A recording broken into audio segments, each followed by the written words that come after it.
and to the republic for which it stands, one nation, under God, indivisible, with liberty and justice for all. Okay, Lacey had asked, we're gonna move public comment, if everybody's okay with that, up on the agenda. And then we're gonna do the interviews, so we're gonna need a motion to move the public comment. I'll make a motion to move the public comment first. I'll second. All in favor? Aye. Aye, okay. All right, so public comment, you come up, state your name, your address, and speak. Anybody want to speak? If not, we'll leave it open for 30 minutes, On the other side of the screen. and we'll visit back at 5:02. Okay? All right, we are gonna move on to the... We got somebody. Oh, okay, come I just on know over. what it was. Alright, Bethany Stevens, 86 Nintendo Street. I wasn't planning on speaking, but I kind of feel like I see that there's a huge disconnect between the board and teachers and about what they feel is being heard. So I feel like, I really think it's a really important thing when you look at these candidates, you look at someone that has experience in the classroom, has been in the classroom, knows what teachers go through and what teachers need, and can give you that insight on the board, regardless if you think you agree with their opinions right now or not. I feel like to bridge this gap between the teachers and the board, this is something that's very important. I feel like there has to be some form of checks and balances to have, the biggest thing you can have on the board is someone that's worked in a school, knows how schools work, knows what schools need, and can give you that insight. So, that's kind of what I want to say. Okay, Thank you, Bethany. All right, next, anybody? Okay. All right, moving along, we're gonna go into the interview process, and Lacey, I was gonna call their names off, just by the way, Rhonda has them listed here, so to be fair to everybody, and you get my agenda, we'll be doing that. Okay, so first up, thanks everybody for coming tonight, and I wanna say what a great outpouring we had of people interested to fill Patrick Knott's seat on the board. I'm very appreciative of all of you. I think there's 6 or 7 of you that applied. So with that said, I am going to look at who is listed first. And I have. Kelsey Gorin. Yes, Kelsey Gorin. She's not here yet, we can go on to the next one. Michelle, you wanna come on up? Sure. All right. Introduce yourself to everybody. Hi, my name's Michelle Knowles. I live at 10 Knowles Way. I've previously been on the school board from 2003 to 2009, and I was the chairperson for 3 consecutive years. I also was part of the Winnicott expansion committee for the gym, and was in that for quite a while. And I don't know if you have any other questions. I have 2 children that went through the schools in Seabrook. I went through the school in Seabrook, and I just applied because I thought it would be an integral part of the board. Thank you. So I have some questions, Michelle. Yep. So you just explained why you applied for the open position. I know you ran.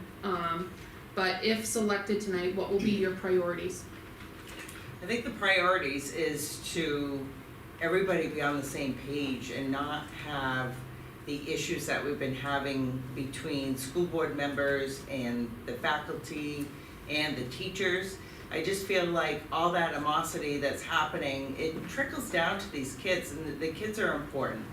And not just my kids, I do have grandchildren here in the school, but even when I ran years ago, when I do something, I'm all in. I went to the joint board committees and meetings and was there until sometimes 1 o'clock in the morning, and so I just feel like our kids need us to work together as a board and with the community and with the teachers and the staff, and I feel that's very important to help our kids learn and have better outcomes in their testing. Thank you. A lot of these you kind of answered in your first thing, but what experience or skills have prepared you to be a board member? So before I ran in 2003, I was never a board member, but I've learned a lot since then, just how to run meetings, and what it all entails. It's, a lot of people would say, oh, it's one night a month. It is not. It's a lot of work, but I feel like if we all work together, I know there's always two sides to a story, and I don't always go on what somebody tells me. I look myself for the facts, because I don't always take that into consideration. I like to investigate things myself. No, it's my fault. Thank you. What are your areas of concern regarding student achievement in our district? Do you have any specific suggestions for improvement? I don't necessarily have suggestions, but I would work with our administration and the board and try to, even if I can find the time, to come in more and sit down with the students and the faculty, and even if it's helping out the classroom, so I can see what is going on and what needs to be done.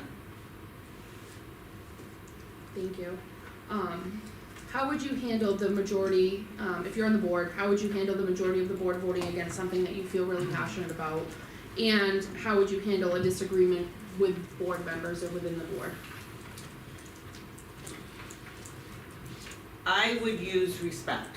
If you don't have respect, you have nothing. So you have to be respectful for everybody's opinion. They need to be respectful of my opinion. I have my own opinion, you have your own opinion. So I feel like I can work together. As our board was great, we all worked together, but we didn't always agree. But that's the way life is. And I deal with that day in, day out. I'm the tax collector of Seabrook, so everybody just loves us. So we deal with a lot of controversy all the time, but you have to do it. And lastly, how would you balance the need to provide quality education with the need to respond to the local taxpayers' burden? I think we need to hold everybody accountable. I think we're missing out now on grants that we could have helped us within our schools to help the children, and funding and getting great people in here. I think we need to keep the great people that we have in here. The inconsistency of turnover is not gonna help our kids at all. So I think we need to keep consistency within, whether it be principals, whether it be staff, whether, I think consistency and respect is what you need to, and work together as a board and not fight each other. Thank you. Do you guys have any other questions? Just thank you for coming. Thanks, Alright. Michelle. Thank you. Hate being first. And then, alright, next I have Ravi, and I'm gonna try to pronounce it for Victimore, and I do not see him yet. And then I have, go back, just as Kelsey come in yet? Kelsey, go on? No, I haven't seen her. Okay, and then I will have Ashley McKenzie next up to the podium, please.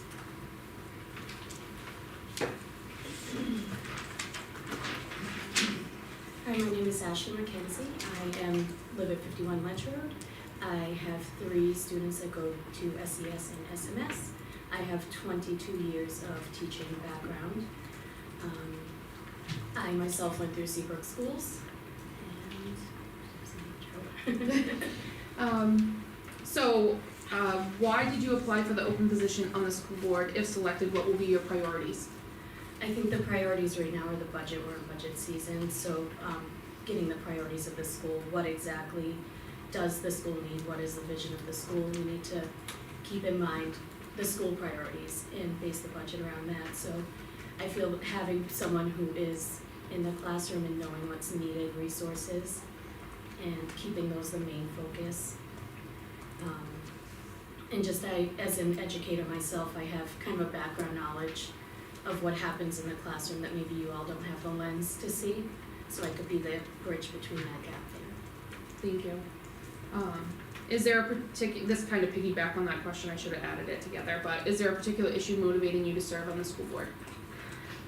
I think just knowing what happens in the field, having that inside view, and being able to bring an awareness for situations that maybe you all don't know on a day-to-day basis what happens, and I could be that lens of what really happens or what goes on. If you have questions, I can answer, and maybe we don't need to go to the admin for everything.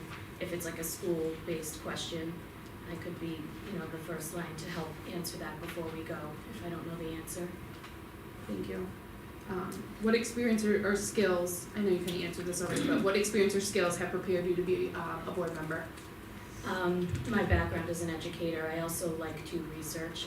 I'm a very data-driven person. I feel researching on my own, like Michelle said, is what I like to do. I like to find my own answers first before I rely on other people, and just making sure everything is data-driven. Thank you. What are your areas of concern regarding student achievement in our district? Do you have any specific suggestions for improvement? I mean, we all agree test scores aren't where we want them. But again, I go back to the data, so I would look, what are the curriculum being taught? What is the information about that curriculum? What are they, I know I do some curriculum myself, I'm a curriculum person with my district. So what would be the curriculum? Is it working? What's not working? Are there better ones out there that could fill in the gaps needed?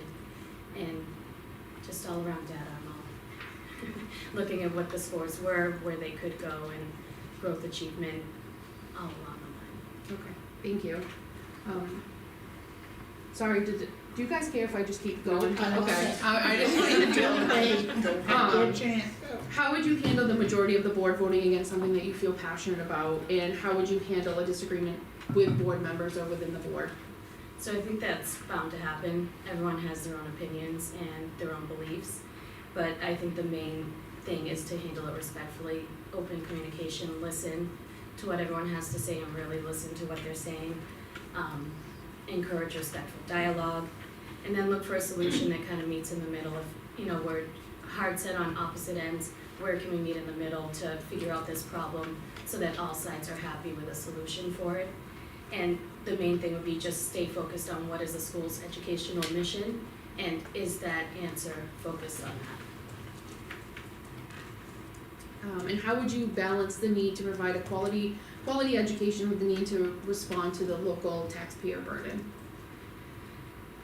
So I think the main focus, and from what I'm seeing from everyone, is the children are the future. They're what we want to be the best. We want to put the money into what we need.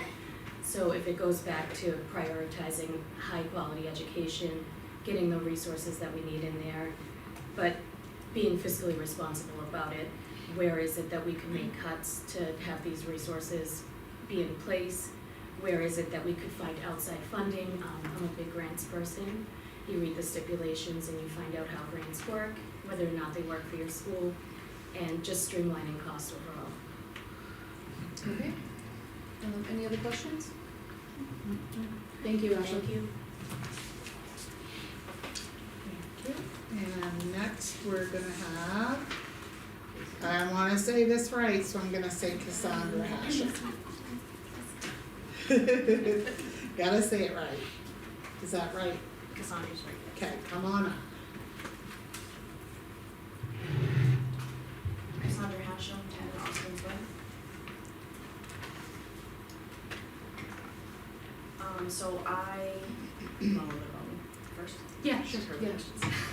I have lived here 9 years. I actually grew up in Salisbury, so in a very similar community, and that was one of the driving factors to move here before I had kids, was raising my children in a community very similar to the one I grew up in.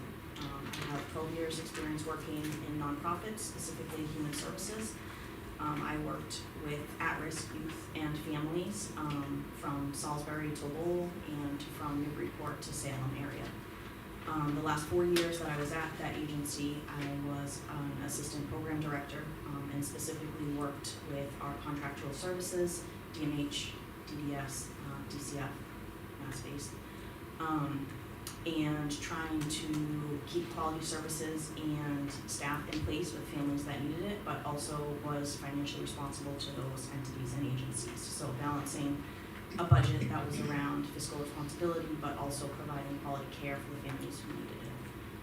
I currently have 3 students, all at SES, and that is my main drive to apply. I've volunteered at the school for numerous years now through the PTO and other endeavors, and as my kids are now older, not only do I have more time to give back to the community, but I also see a continued need to support early education, and I think that I could bring that to the table with the experience I have. Thank you. So you spoke a little bit about your reasoning. What will you prioritize and what is motivating you to apply for the seat on the school board? I think my motivation is seeing a lot of focus jumping around, and I think part of that is hard, and personally I feel like maybe bringing some like co-planning, so working on the older kids, the middle school kids that need more support now to get them prepared for high school, but without forgetting that if we don't also pay attention to the younger kids, that cycle is just going to continue. So I feel like able to bring that piece. I am more involved with the younger population and a lot of initiatives around that, and working collaboratively to do both of those things simultaneously instead of jumping back and forth from one to the other. Thank you. What are your areas of concern regarding student achievement in our district, and do you have any specific suggestions for improvement? I think no matter what, there's always room for growth and development. Whether we were thriving or whether we're struggling, I think there's always room to strive for more and do better. I know that test scores is a hot topic. I also know that that can't be the only definition of student achievement. So, example, like being prepared, having kids more prepared, having them more on track to be competitive as they merge with other communities, I think would give more weight and encompass more students than necessarily directly where our test scores are at. I think there does need to be improvement with that. I think giving some of the initiatives that I've seen with my kids being younger time to come to fruition will help with that, and continuing to support that the curriculum lines up with the other towns, that the supports we have in place support the kids who maybe need more or different supports than some of the other students in order to help them do their best and succeed and achieve. Thank you. How would you handle if the majority of the board voted against something that you felt passionate about, and how would you handle a disagreement with board members or within the board? I mean, I think that's going to happen inevitably. So, as long as there's a calm and respectful conversation, not everybody's going to agree on everything. I think there's often room for compromise, and it doesn't mean everybody walks away with what they want or is happy with the outcome, but maybe it's something everybody can be okay with. I am not a confrontational person. If someone doesn't agree with me, I'm okay with that. However, I would expect them to show me the same respect that I would show them, and I think it's fair to hear everybody's side and think from somebody else's perspective where they're coming from, to kind of use that to weigh in on how you feel about something. Thank you. And how would you balance the need to provide quality education with the need to respond to the local taxpayer burden? I think that's tough coming off of last year and the budget not getting approved. I think big picture, the board working with the town and looking at the overall budget and places that maybe could shift or change, and not necessarily take away from one versus another, but how there could be better collaboration or more collaboration across all the domains within the town. And then I think more local, looking at, the needs, what's going to help achieve academic goals for everybody, and then maybe tabling some of the things that are not a priority right now until things are in a better situation. Thank you, Casey. You guys are good? Good, Okay. thank you. Thank you very much. And next we have Jessica Cal.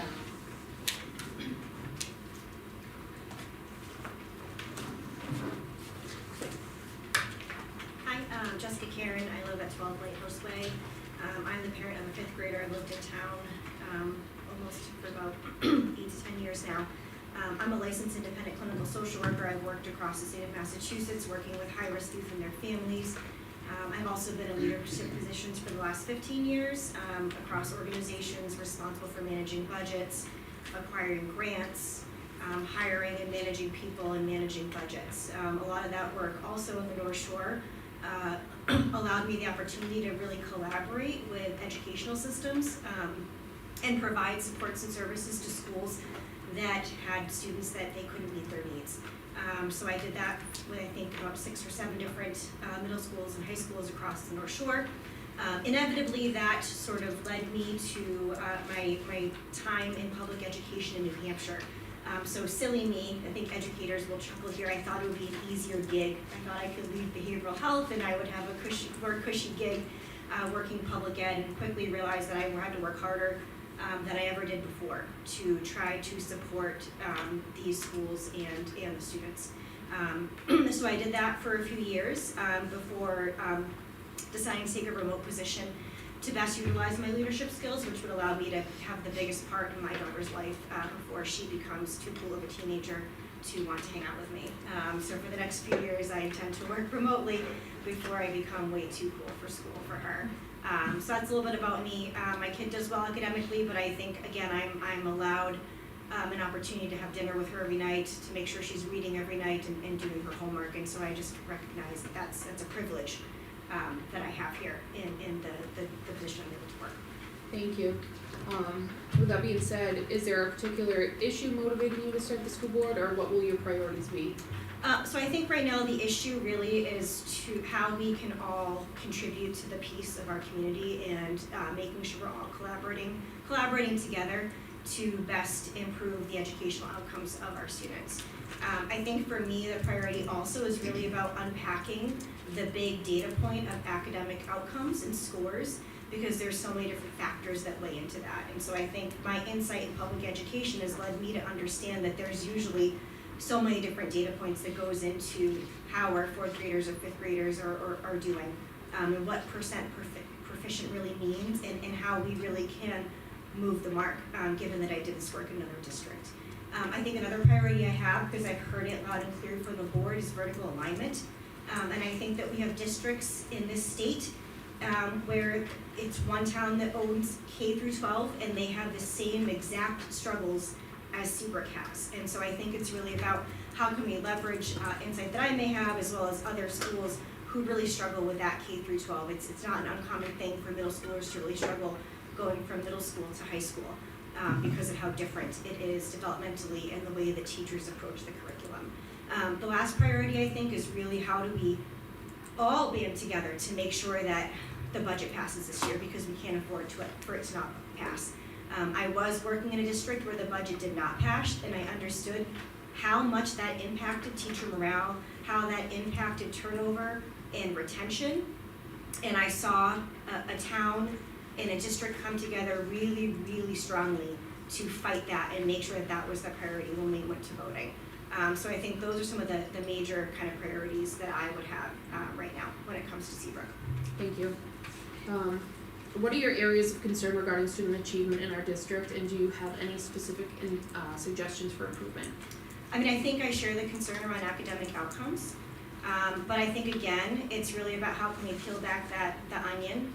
There are several layers to that. So, for example, I read my child's newsletters every week faithfully, and we had 71 students absent last week in middle school.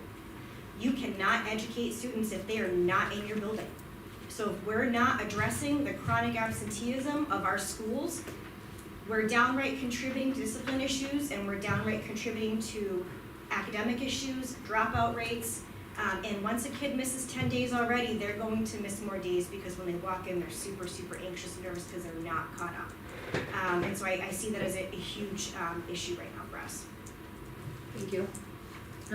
How would you handle the majority of the board voting against something that you feel passionate about, and how would you handle a disagreement with board members or within the board?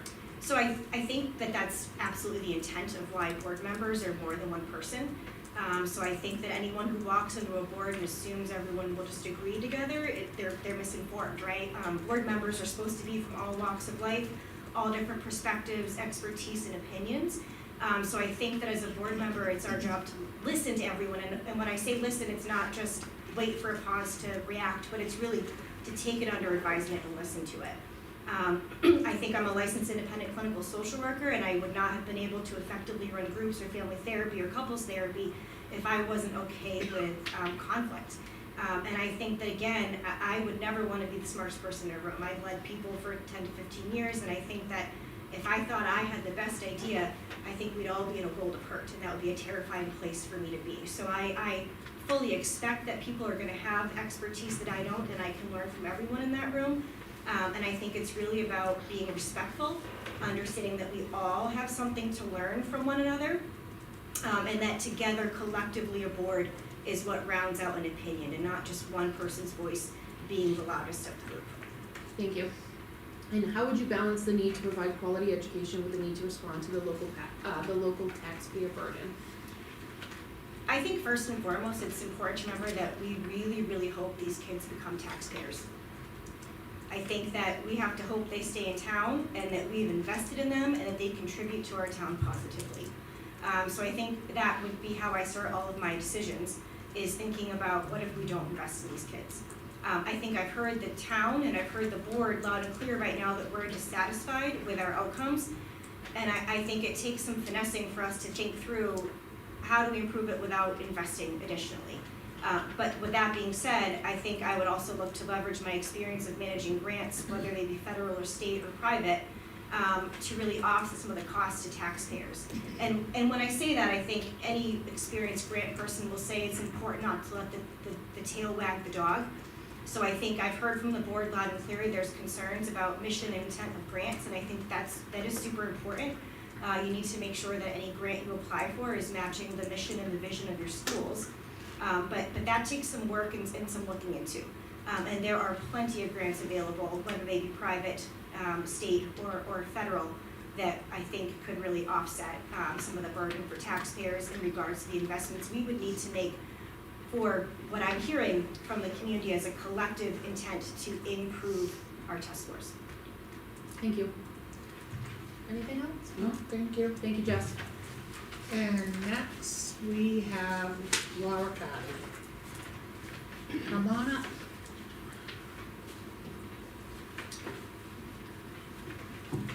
Hello, just a little bit of introduction. I don't want to say too much that's going to be in the questions that you're going to ask, but I retired in 2021 after a long corporate career, the last 25 years of which were at Fidelity Investments. Excuse me, what's your address? Oh, sorry, 1 Sandpiper Lane.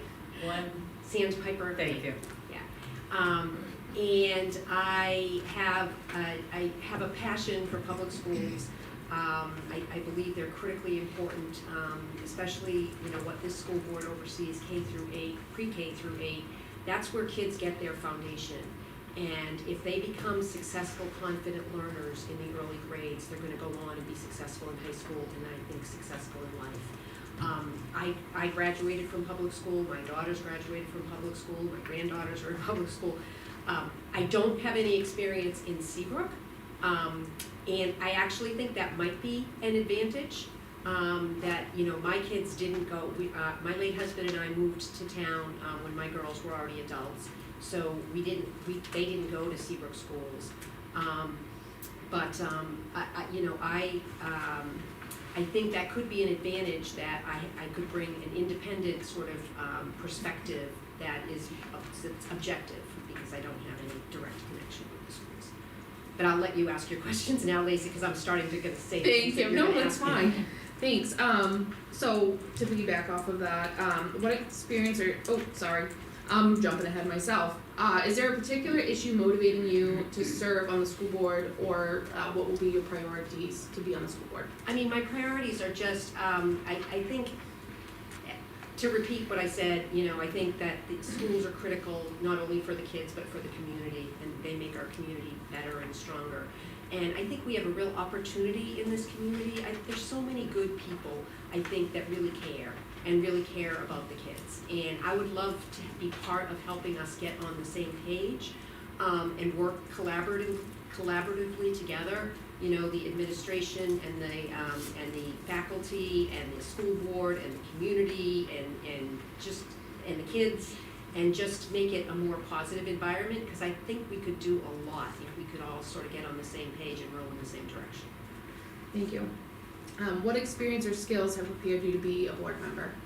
So, again, I mentioned, you know, sort of 40 years in corporate America, which is a very political place. I have a lot of experience in leading teams and project management and change management, and, you know, sort of defining problems and then trying to solve problems. So I think it's again a different perspective. It's not in the school context, but I think it's a transferable skill set that I have. Thank you. What are your areas of concern regarding student achievement in our district? Do you have any specific suggestions for improvement? So, you know, everyone has mentioned the test scores, and I know the test scores aren't good. But I will say, I don't know what I don't know about sort of what's the next level there that's driving those low test scores. And, you know, what are the real problems that we can work on? Because you can't, you know, you can't say, well, the problem statement is we're gonna get the test scores up. You need to know, like, what is it that's leading to those. So I think I would wanna learn a heck of a lot more, I think, before I would go too far in advancing an opinion. I did hear one thing that I think is really should be a focus area, which is to make sure we have enough pre-K capacity. When I heard one of the kindergarten teachers talk about, they assess the kindergarten students that are coming in, and this year compared to last year, there was a higher percentage of the kids that weren't ready for kindergarten. That really concerned me. So, because you know, and somebody else mentioned it, we simultaneously have to worry about getting the middle school kids ready for high school, but we can't lose sight of the fact that when they show up for kindergarten not ready, that can carry through their whole high school, you know, through their whole school career. Thank you. How would you handle the majority of the board voting against something that you felt passionate about, and how would you handle a disagreement with board members or within the board? So I think everybody has said this very well. I think it's about respect. I think it's about listening. I think it's about just, you know, really sort of making sure that we're all on the same page with regard to what is the problem that we're trying to solve. I will say in my experience in business, leading teams and sort of process improvement teams and all that stuff, it's sometimes when people are disagreeing, it's because one person thinks that the problem is this and the other person thinks that the problem is this, and they're both going to the solution. So it's taking the time and listening and making sure that we're all on the same page, and then, you know, you're not always going to get your way, and I realize that, and that's the reason I think that there are 5 board members that have diverse opinions and perspectives. Thank you. And lastly, how would you balance the need to provide quality education with the need to respond to the local taxpayer burden? So that's a tough one. That's probably the toughest thing I would think on the school board, is wanting to invest in what you think is really important, but then knowing that you have to be fiscally responsible. People have mentioned grants. I don't know that much about grants, but I would say we should take advantage of the grants that make sense for us. I also think, you know, obviously, I do have a lot of experience. Most of my 40 years in corporate America was in financial roles, so I have a ton of experience in budgeting, and I know that, you know, we've got to be really good at sort of looking at what matters and what doesn't matter when we put our budgets together. Finally, I think we need a lot of good, positive PR for the schools. I think we need to be celebrating successes and holding up the kids that are doing well and the teachers that are doing well, and sort of get the community invested in caring about the schools and wanting to help us, and you know, really getting them to, I mean, I know typically Seabrook voters have passed school budgets. So last year hopefully was an aberration, and if we can tell a better story and come together, we can sell a reasonable budget. Thank you. Thank you. Anything else? I have, Oh, you're thank all you, set. Laura. Yep, thank you, Laura. I have, Dawn, Wanda, Brady. Do you want to come up?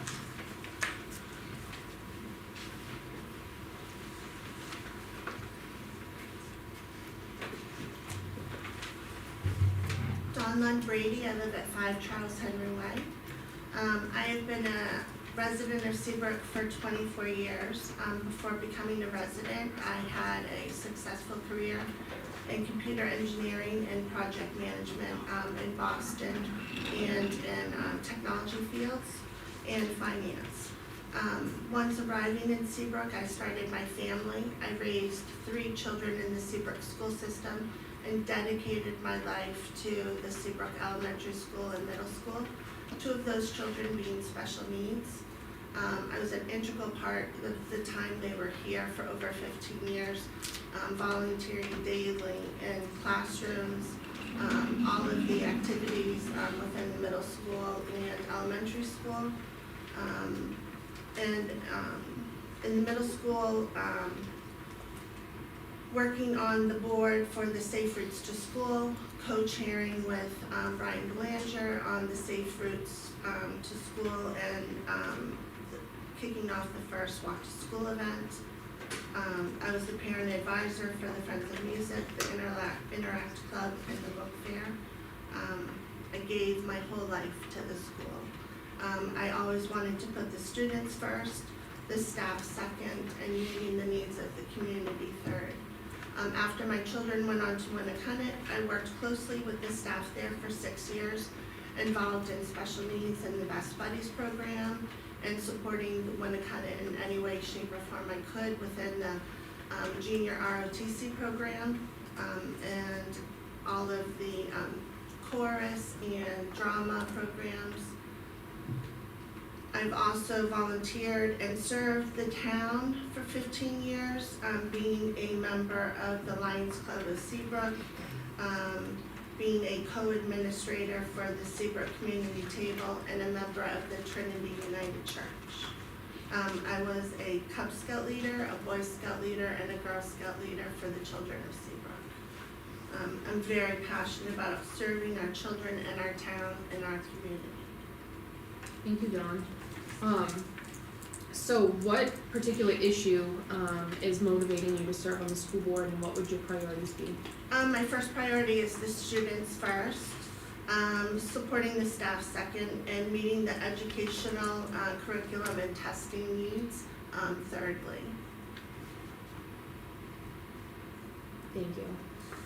What experience or, well, you've stated it, but what experience or skills have prepared you to be a board member?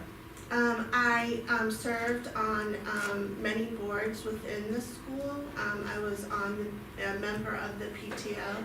I also was part of the board's hiring of 2 principals during my children's tenure here. And I was also a parent representative for the Seabrook Adventure Zone. Thank you.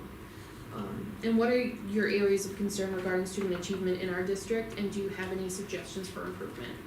I do have concerns.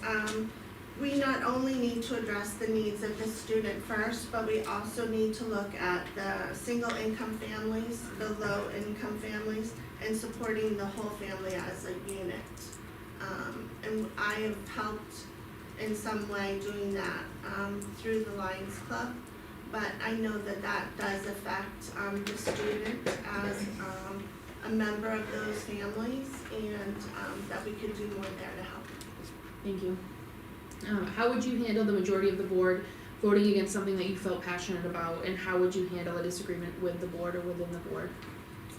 First priority is mutual respect, open and cooperative dialogue, and lastly, mediation.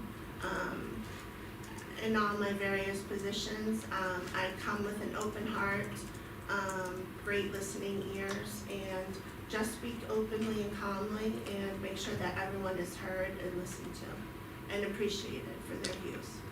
Thank you. And how would you balance the need to provide quality education with the need to respond to the local taxpayer burden?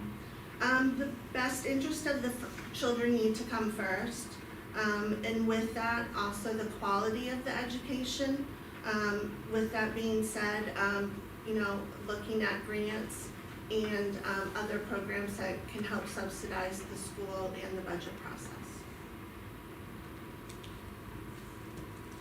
Thank you. Anything else? No. Thank you, John. Thank you. Just, can we close public comment, cause we went over a little bit. Can Motion to close public comment. the ELA team asked me if I could read something during public comment? Oh, who's that? Yeah, oh, you're gonna read Is this, that? is this the, no, something else, okay. Is that okay? Witten was the one I gave you. Wait, Oh, okay. Yes? Yeah, No, definitely. Maybe? I say yeah. Okay, thanks. Good evening, board members. The Seabrook Middle School ELA team welcomes the opportunity to update you on our pilot of Wit and Wisdom. We are prepared and ready to speak at your board meeting on Tuesday, October 8th, but we're pushed from the agenda. We planned again for November, however, that meeting was canceled. After communications from our board chair, the team agreed the December regular meeting would be our next opportunity to report out. Although last week received an invitation from Chairperson Brown to speak tonight, there was not enough time to clear the teachers' evening schedules in order to be present and in person. As discussed and agreed upon, we look forward to updating the board and the community at our December board meeting about Wit and Wisdom. Thanks. Thank you.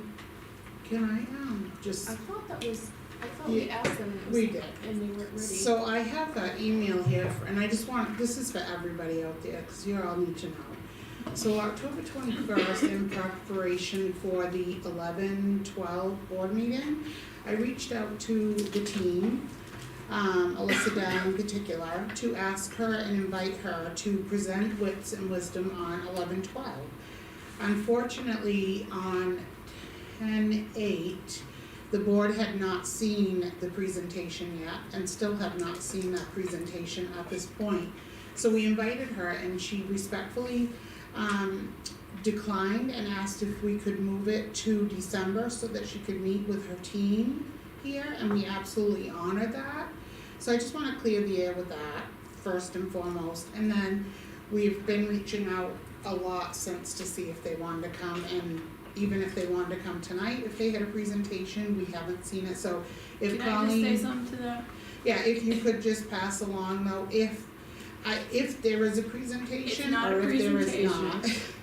I think we've tried to communicate that as an update, so Okay. when you agreed to let us pilot this, Yes, we agreed per your request that we would update you Yep. and the elementary as well. Yep. On how it's going, and then you could ask us questions about the curriculum, cause there were some concerns prior, and then teachers would say, teachers would let everybody know, this is where we're at. Yep. This is what we think, this is what's happening with it, this is how kids feel about it, we have some testimonials for kids. So I don't want them to think, I don't want anybody to misunderstand that it's gonna be like a formal presentation with data, it's just them kinda letting you know and then you asking them questions. yeah, and that's good to know, Colleen, but just to keep in mind, and I think the main point is, the board did invite, and we have invited, and we continue to invite, and they have put it out now until, I think, the 3rd of the 10th, unless, that changes. I think Meredith had said we'll do the SAS on the 10th, and probably them as well, so. I haven't really communicated, I said that December would be fine, since we Okay. still have budget to do right now, Yeah, I the know. November regular meeting. Okay, Right. so is Good. December 10th our regularly scheduled meeting for Yes, December? yes. Okay, that doesn't have anything to do with budget? No, Okay. so that'd be good. Okay, so moving along, public comments closed, we need to discuss for the interviews, and I actually, have listened to all of you. I've read every single, bit of what you've sent and, seen it. However, I feel strongly, and this is just my opinion, that I would ask that Michelle Knowles join us this evening. She is a past board member. She has a wealth of experience, probably like no other in the room. cause I think she was on for several years, and I really feel that her community involvement as a tax collector and as a coach, a community member, that she would definitely be a great asset to this board. So, is that a motion? It absolutely is. So, I can second for Yeah, discussion. yeah. for discussion, Yeah. okay.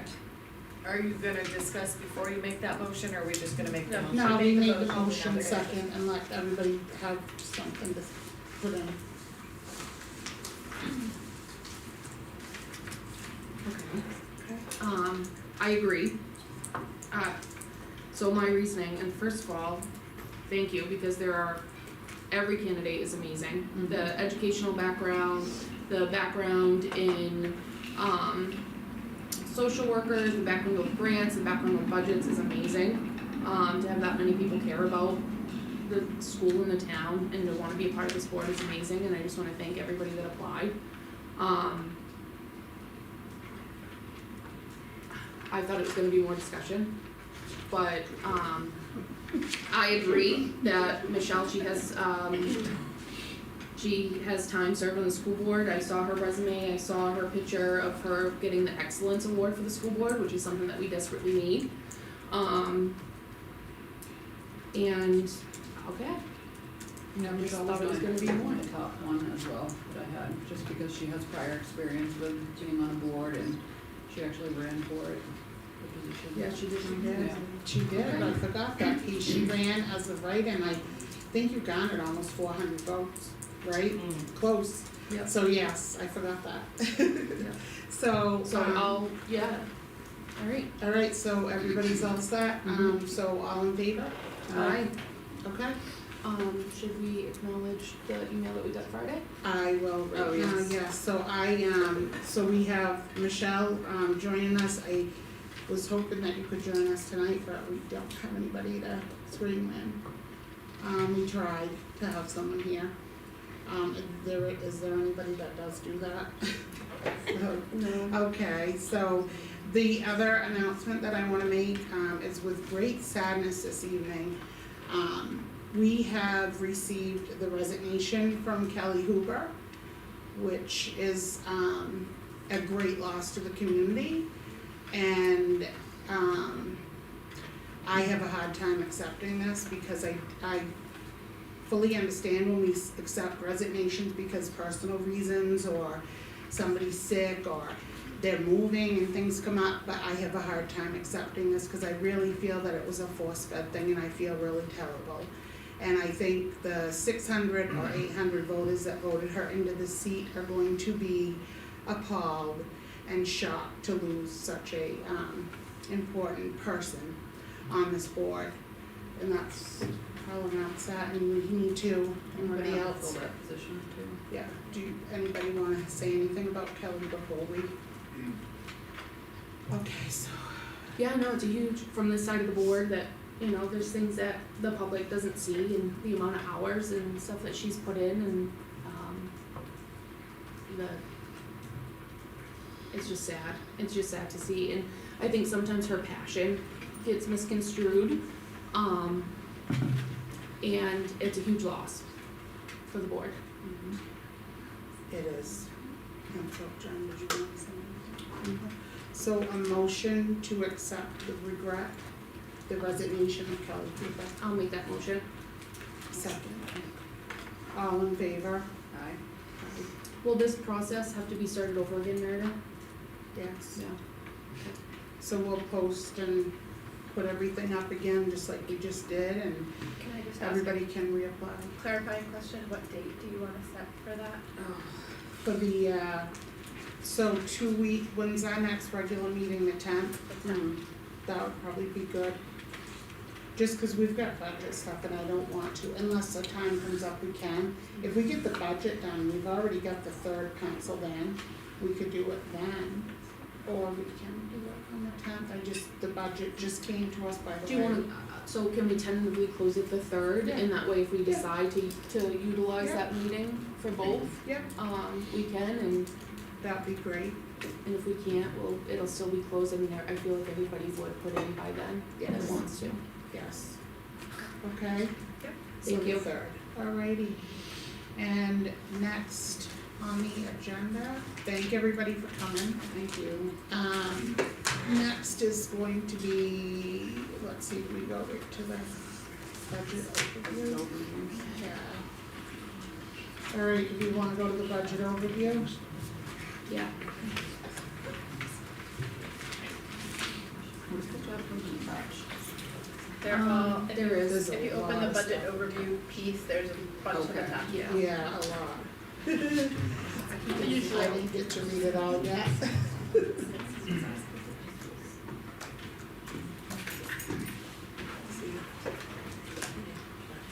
And will, Rhonda reach out to Michelle about getting her situated? No. Okay. Yes, Okay. she'll inform Shayna, the school district clerk, and Yeah. then Okay, Shayna will make arrangements to swear her in. okay, just so that we can get a Michelle's set the of eyes next on this meeting budget. too, Yeah. is October 25th, just so you know. October. November, November 25th, hey, I'm back, I don't want November yet. October, so November 25th at 4:30, I'm sorry, I missed the it. next meeting. The next meeting. Yeah, so we can get you sworn in and get all this budget stuff over to you right away, it'd be great. Okay? Yeah, Alright. is there a leeway I of think she time would. to get sworn in? Okay. Because- So the communication that I saw between Rhonda and Shayna was that Shayna would make herself available this week at kind of at your convenience. And then Rhonda will schedule with you to get you set up with board docs and go over the Okay. confidentiality document and all that, and then you'll be set up to access everything. Yeah, I work with Shayna, so. perfect. Yeah. Perfect, Probably swearing, huh? yeah, probably tomorrow.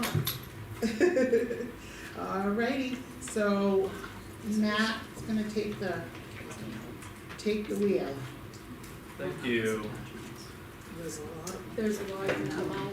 Jen doesn't have the attachments. Are you logged in or are you in the external part? Oh, maybe not. Hold on. The authentic area. I wasn't logged in. That's it. Go ahead. Thank you. Got it? Got it.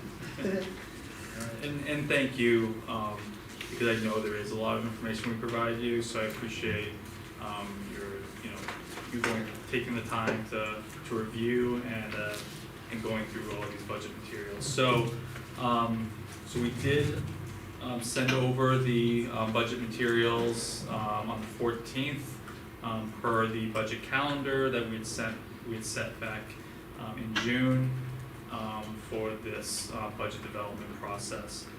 That includes a PowerPoint that summarizes the proposed FY26 budget, a budget summary, which is an Excel document that includes each account line item with budget and expenditure history going back 3 years, as well as a 3-year average.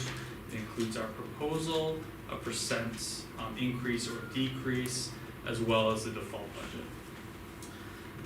We've also included the budget worksheets, so this is a Word document, which is really the bulk of the budget that we typically review through this process. That includes a narrative for every account, so it'll include not only the proposed budget and history, but also narrative that includes what we're budgeting for, the reason, and any relevant data thereof. We've included an enrollment document that shows Seabrook as well as the rest of the SAU's enrollment figures. We've included estimated revenues, so that includes what we anticipate to receive in revenue, because that's an important part of this process. When we report these estimated revenues to the Department of Revenue, they set the tax rate based on what we anticipate receiving. So we know that we're gonna receive adequacy aid and special education aid, revenue from food service, Medicaid, banking interest, those type of revenues. So that reduces what is assessed at the town level when the town sets the tax rate. Additionally, we have the proposed warrant articles for this year on top of the operating budget. We have a summary of our trust funds, so we have a special education trust fund as well as a building maintenance expendable trust fund. These two trusts safeguard the school district, so those are two areas where we could have unexpected expenditures. We may have those are volatile accounts where we're budgeting a year in advance and we don't know that a student a family may move in that requires an out of district placement. We may not know that a boiler is gonna break, or two boilers this past year, where we need to replace those boilers. So that offers us that safeguard for some of those unforeseen Is that costs. on the warrant article, does that have to be specifically on the warrant article? I was trying to, sorry if I'm jumping way No, ahead, no. Matt. I just saw a few things on the warrant article and I thought those were, So we have two, we are proposing four warrant articles in addition to the operating budget, two of which are contributions to those expendable trusts. So we can either raise funds via raise and appropriation or utilizing any unreserved fund balance. okay, And that's how you fund those expendable trusts, and then we maintain that balance until we obviously end up using it, Right. so.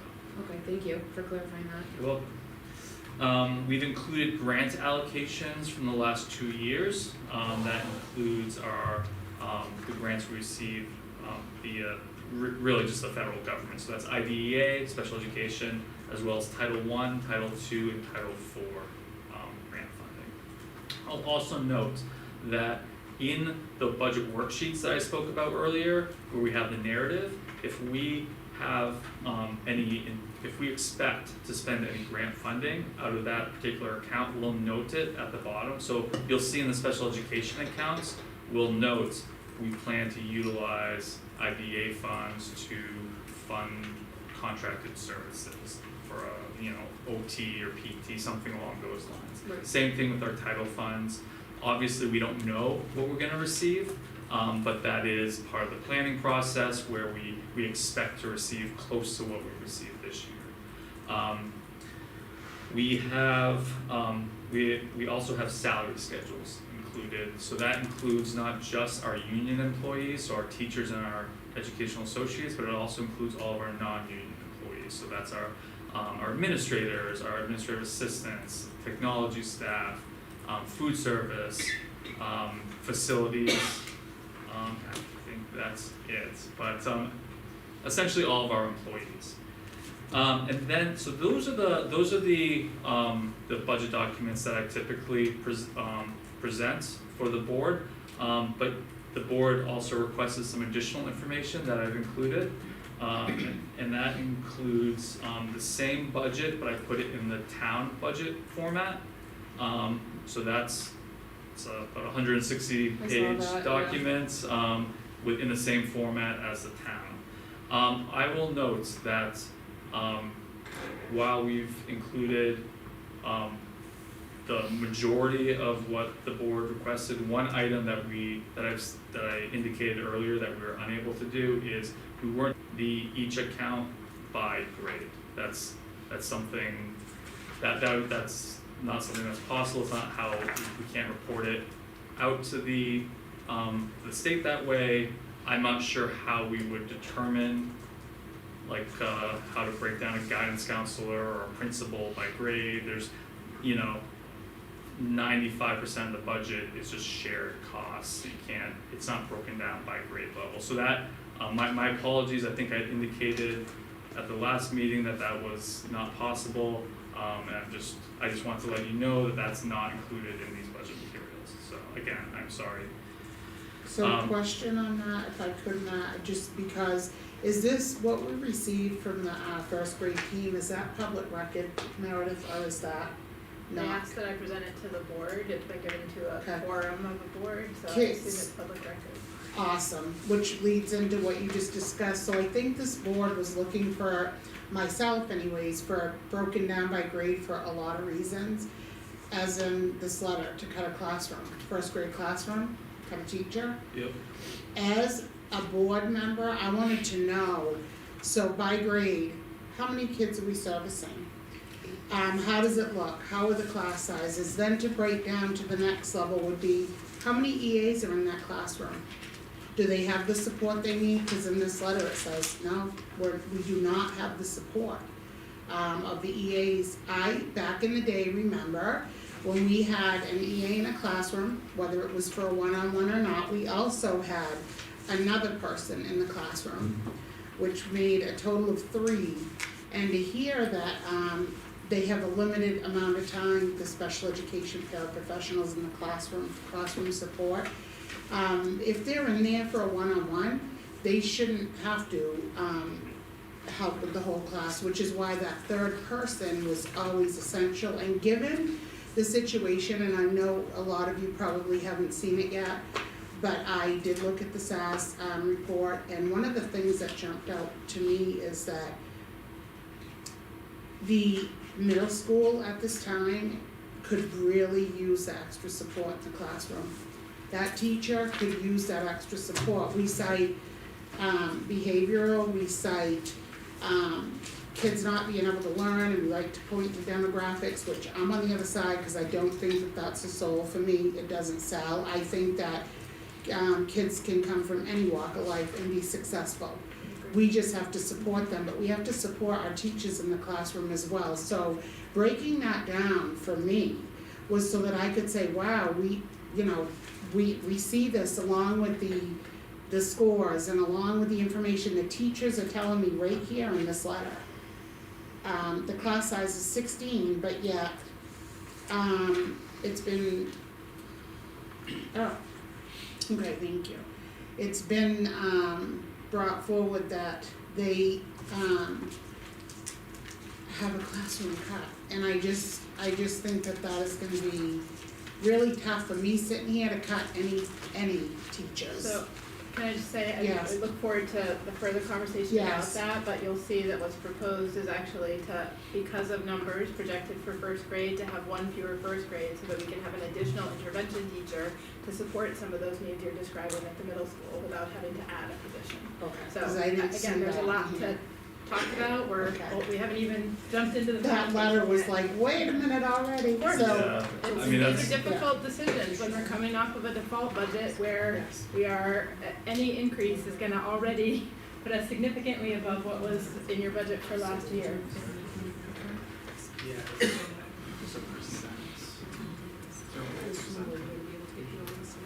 No, But that, it's in there. beautiful, beautiful, beautiful.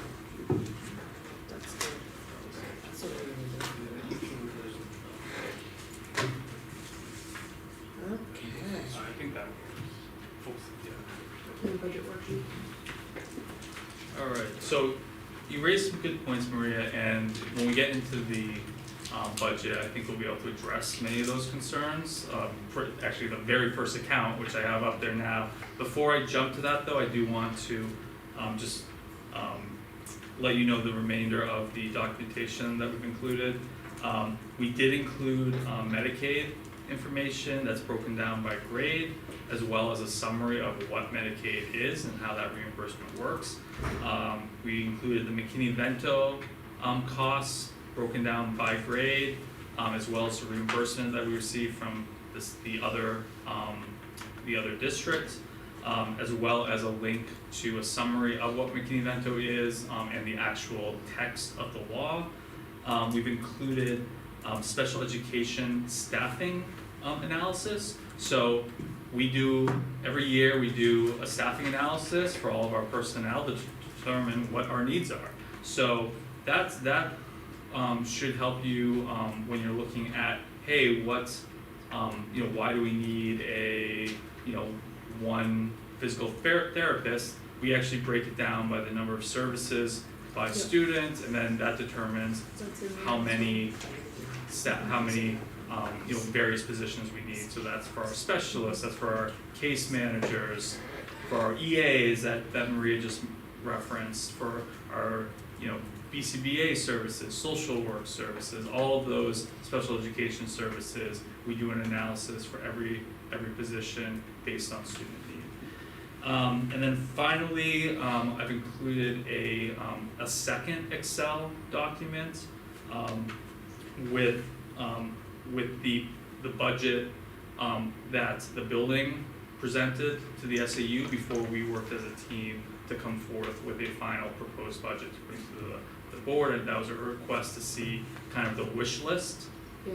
So that's by account. I've highlighted every account with what was presented and then what our final. You guys were crushing a lot of dreams with that. I saw that wish list. Well, the wish list was a $1.52 million increase. Yeah, no. So, We unfortunately, did something. what we want and what we feel is fiscally responsible that we can bring to the community and hopefully pass at ballot are not always the same, right? Right. So before we jump into the details of the budget, I just want to give. I know there wasn't great interest in the PowerPoint, even though I included it. But I just want to quickly summarize just what we're looking at an overall level. So we are proposing an operating budget of $18,749,589, and that reflects a 5.57% increase. What is that again? 5.57% If you increase. pull up his presentation, it's all on there. Yep. It's also on the Excel sheet as well as the PowerPoint. Alright, I got it now. So as you know, in any budget, there are a number of, like, there's some significant budget drivers that can either result in the budget increasing or decreasing. I just want to quickly cover those kind of high-level items so that you have a good kind of holistic view of this budget and what's really driving this 5.57% increase. One is that we're coming off a default budget, right? So that was $320,000 less than what we had proposed last year. We had to make some deep cuts, so we're starting at a level significantly lower than what we had hoped at the conclusion of last year's budget process. Embedded in this budget is salary adjustments for our teachers, educational associates, and our non-union staff. So our people make up approximately 85% of the budget, so those increases are for a significant portion of the budget increase. Additionally, I think you are all aware that one challenge that we've faced over the last 20 years is the rising cost of health insurance. Last year was a very large increase for our health insurance premiums. This year we have a more modest increase, but it's still 4.8% guaranteed maximum rate. So that is reflected in the budget. Now I'll also note that that is the guaranteed maximum. We will revisit the health insurance rate in March, and they will readjust it based on our actual claims history. It's a trailing 18 months claims history. So we always hope that our claims history improves in that 6-month shift. But that can't be guaranteed. But we could, there could potentially be savings there once we get the actual rates. We're all dealing with inflation, right? When we go to the grocery store, when we see our our heating bills, just our cost of living has increased, and the schools are no exception to that. So we have seen cost escalation across multiple accounts. And that includes supplies, software, contracted services. Our buildings and grounds are hit hard with those kind of inflationary factors. You'll see we took, this is a difficult budget year. I think we all know that, but we've heard feedback from not just the school board but also from our administration and our teachers. And we understand that there needs to be an emphasis on improving behaviors, some of these behaviors in the classroom. So we are looking to add a behavior interventionist position to work directly with students, and that's to implement both proactive and reactive behavioral procedures, and hopefully that will assist with, some of these classroom, yes, Is that position different from a BCBA? that is different from Okay. this. Yeah, this is a, certified teacher, we'll go into a little Okay. bit more detail when we get to it in the budget. Can But- I ask a quick question on that though? So Meredith had said earlier about having the teacher go over to the middle school, is this the behavior interventionist rather than a math or reading teacher? No, Oh, this is okay. different. Alright, just So- making sure. Great questions, though. I don't want to get ahead of ourselves, but No, these are there's- exactly the type of I'm discussions gonna that rule we that should right be out, having, cross it out. and that It's not the same. you know, because we want to. I think we all have we know we all have the same goals, Good. right? And we want to address some of these issues. And then finally, when you look at public education as a whole nationwide, two huge budget drivers: healthcare, special education, and we are seeing a big increase in transportation costs for our out-of-district placements, as well as an increase in professional services and tuition. So that is based on our current student population and the services that they require now based on their IEP. That can change. We're looking a year out, so that could, we could have families move in, could have families move out. We could have kids come out of an out-of-district placement and come back into the school district, or we could see the opposite. So that's why we have that expendable trust to safeguard us. But this is a snapshot in time, and unfortunately, we have seen some increases in special education. As you are aware, we've seen those this year when I've sent you my updates Great. with some of the added costs that we incurred this year. So I don't wanna jump ahead too much, but I noticed when I was going over your transportation portion in your documents, that a lot of the cost is, out of our hands. We have a McKinney Bento Act and things like that, but and I know that these students have IEPs that they need, one of their needs is transportation. Have we thought about, instead of, and I think I've asked this before, there are certain buses that will pick up just one student. Have we thought about maybe putting, and I don't know what their IEPs are, but we're just brainstorming, a couple students on a bus with a monitor? Someone that can be there with them to guide them or supervise them and maybe pay them the $20 an hour twice a day versus an entire bus. Is that something that we Yeah, could utilize? That's a great question, and something that we do currently do is whenever possible, we try to consolidate students, and that is reflected in these rates. It would be a heck of a lot more expensive if we were going like one student at a time. Some of those are shared routes. Okay. And yeah, to your points, in some cases, a student requires, based on their specific needs, to be alone on a bus. Mm-hmm. And in which case, we're always looking at how could we use a monitor to combine routes, but absolutely, that's something that we're currently doing, but that's a great, and those are the type of ideas that, love to hear, and it's something we certainly strive for, is to reduce those costs. Can I ask you a quick question on that too, with the McKinney Bento, because I've seen an excessive, the amounts coming in, and realizing at the last meeting, it comes directly out of the budget, it's not federally money returned, it comes out of us, and I know it's a federal mandate. But on that, I really think, as Lacey said, we've gotta look at, how we can try to combine or whatever it is, because the amounts that we're paying just for transportation alone is incredible. I guess total transportation is $68,794, and then Seabrook's cost is 39,924, the other districts is 28,869.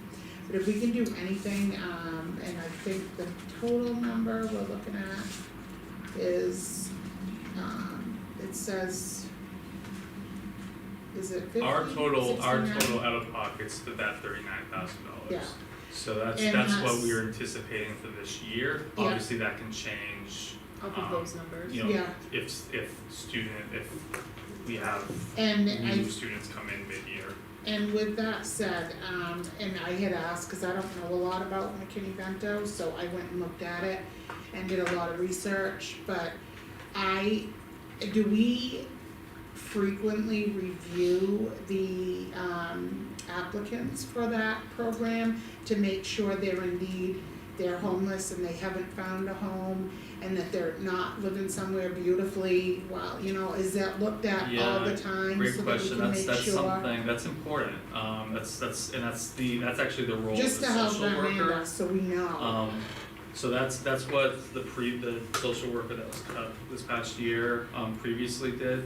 Yeah, So currently, we're utilizing the SAU-wide, social worker to perform that, along with some supports, in district with, actually our principals are doing some of the work, our guidance counselors, but, our SAU-wide social workers are really taking the lead there, and there is a set process, in order to vet and to confirm that the student is actually homeless and qualifies for McKinney-Vento, transportation, so. good, okay.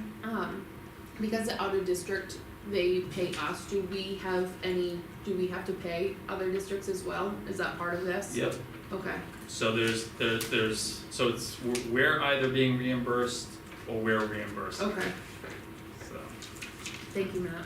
depending on whether the student's here at Seabrook or at the other. Right.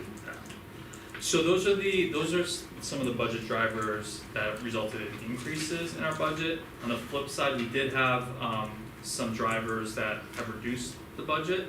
One is we had a 20-year bond for our most recent building improvements project. That has matured this year, so that has been fully paid. So that is dropping off the budget for next year. Additionally, like I had mentioned earlier, we do a staffing analysis every year, and we determine based on the number of students that require speech services that we have a current vacancy for an SLP.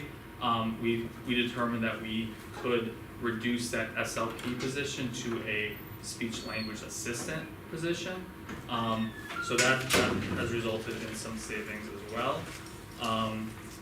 And then we took a hard look at across all of our departments, all of our accounts, where we could prioritize what's most important, what is the most impactful for our students, and where we could make reductions. So across any discretionary areas that had the least impact on students, we looked at where we could potentially recognize savings.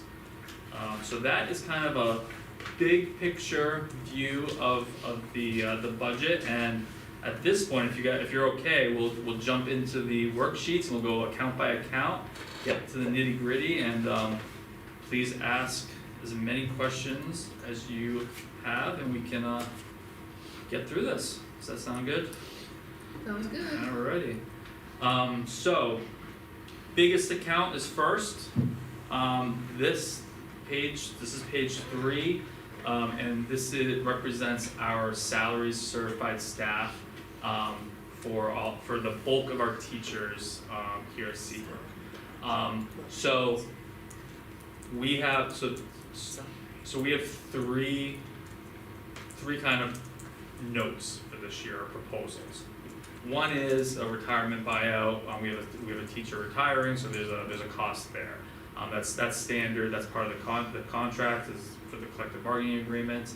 But earlier we were discussing class sizes and staffing at the classroom level, and this is where that letter that you just referenced comes into play. So like I said, we take a look at our enrollments by class. We project out how many students we'll have in each grade level, which is outlined on this chart.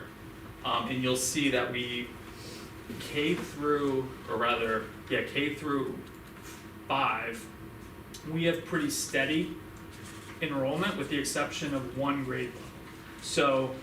So kindergarten, 2nd, 3rd, 4th, and 5th grade are all the class sizes are essentially 14 kids in a classroom. With the exception of our current kindergarten class that's gonna be in 1st grade next year only has 42 students. So if we have 4 class sections for 1st grade next year, that will result in class sizes of 10. 10.5. So, but obviously we don't have half kids, so it'll be 2 classes with 10, 2 classes with 11. What we're proposing is a class size of 14, which is what 3 teachers would represent, is an appropriate class size and what is the case for K through 5 otherwise, and we could better utilize that position elsewhere in the in our school. What we're proposing to utilize that position for is a middle school math interventionist.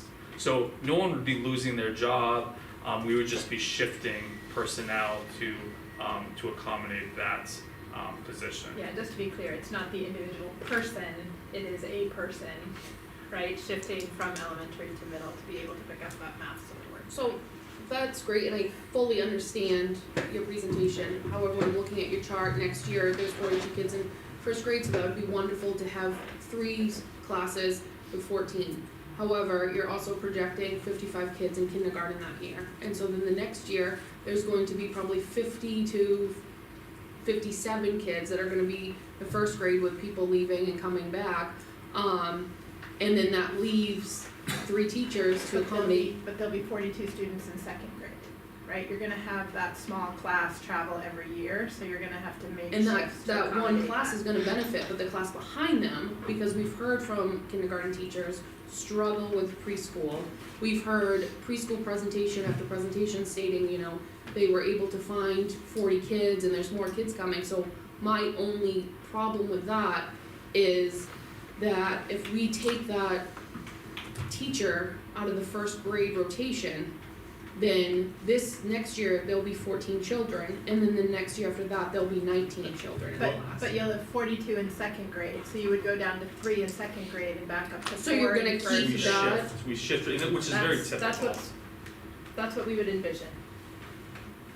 So I share the same concern, and so where Meredith's saying it wouldn't necessarily be a 1st grade teacher going to the middle school, one thought and idea is that it's for that year, that person in that classroom could stay on the 1st grade team and support in sort of more like an intervention way, while still providing support for the middle school for intervention.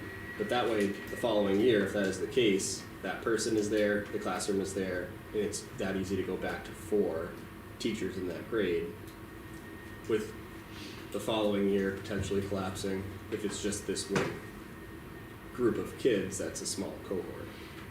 Who do we have, how many, can you just for the public, how many interventionists do we have for the elementary school and how many for the middle school? You have 4, 2 reading and 2 math in your operating budget at the elementary school, and then you have an additional teacher and tutor budgeted in Title I for the elementary school. The middle school has no intervention staff in your operating budget, and it has 1 teacher and 1 tutor in the Title I budget. We don't have any intervention for the middle school in our budget? Only through your Title I budget. And that's 1 teacher and 1 interventionist? Correct. We need to look at that, cause that to me is, we've got 4, 5, 6 plus Title I in the elementary end, and then we've got only Title I, 1 each in the middle school end, when we know that the middle school kids are really, really lagging and need extra support. And what happens when Title I runs out? And they're talking about it, right, that $400,000, whatever it may be, they're talking about Title I money being done. That would leave us with none. So that's scaring me, and I think that we need to relook at the interventionists, cause I was hoping that we saw, 2 math interventionists and 2 reading interventionists versus only one each from Title I. Title I is not a guarantee. The proposal would keep your number at the elementary school and add an additional one at the middle school. That's what number 2 is on the chart Matt is showing you. And if you go to the following sheets, following pages, we do list every staff member, what their role is. So you can see reading interventionist, math interventionist, in each school. And to be clear, we have lots of time to talk. Okay. We have time to Yes, talk yes, about thank you. this. Yes. We just want you to have all the information. Yeah. And again, these are difficult decisions. There's not a right and a wrong here. We'd love ideally to have both, right? We'd love to add more, but as Matt said, we're also mindful of we couldn't bring you $1.5 million budget increase with the expectation that that's gonna necessarily be approved by voters. So we're gonna have to make difficult decisions through this process. Yeah, I think we need to look at a lot of other areas, cause I'll tell you, and I'm glad that you said that. But I know the math and reading interventionist that we have in the middle school, the math interventionist is irreplaceable. And I'm gonna say that straight up. I have heard from so many parents the wonderful things that are Yeah, my son happening with that utilizes person in this middle school. And if she could have another one of her and bring her in too, I think our kids would really soar. And we need to really focus. For me, I think this year needs to be about, I know, I understand you can't bring $1.5 million increase, but I tell you what, right now, if people are sold out there that we have a plan in place and we're gonna bring these interventionists in more in the middle school, cause that's a low number for the middle school kids that are in need, I think you're gonna have a better sell. The taxpayers care about our kids, they really do, and whatever happened this year with the budget happened, but let's really look at how we're gonna improve our kids and help our kids, and then we can look at the numbers after. And That's just my ultimately, opinion. the school board, you know your community better than all of us, right? So, that's why we go through this process, and if you feel that and that's your responsibility, and ability to make any changes. Anything that we're proposing is purely a proposal, you have that final say. So if you'd like to add another interventionist or cut something out, like that's at your discretion. So, we are taking your lead. This is what we feel is a good proposal for operations of the school and what we think is fiscally responsible for the community, but ultimately you know best as representatives of your community. And we'll take as many interventionists as you want to give us. I know those two over there. I know, it's amazing. So speaking of interventionists, I had mentioned earlier that we are proposing one additional staff member. The first 2 proposals, there's no change in the staffing levels, but we are proposing a behavior interventionist. This person will be overseeing both the elementary school zones room as well as the middle school access room. And as I mentioned earlier, they're gonna be implementing both proactive and reactive behavioral procedures. They'll be working with our staff, coaching, installing tools to ensure that our teachers are equipped to deal with behaviors. We do feel this is an integral position for that piece. I don't know, Tim or Colleen, did you have anything that you wanted to add? Because they felt strongly and really were strong advocates for this type of role. Yeah, I think we've been listening, we see this as a solution, but in addition to that, we have a fantastic BCBA that's shared between both buildings currently. Erin Conlon, she's great at what she does, however, her time is pretty much 100% being used to meet IEP needs right now. So that means that the rest of the students don't necessarily have somebody to help with some minor behaviors that can keep them in the classroom, keep them learning, and keep the other kids learning as well.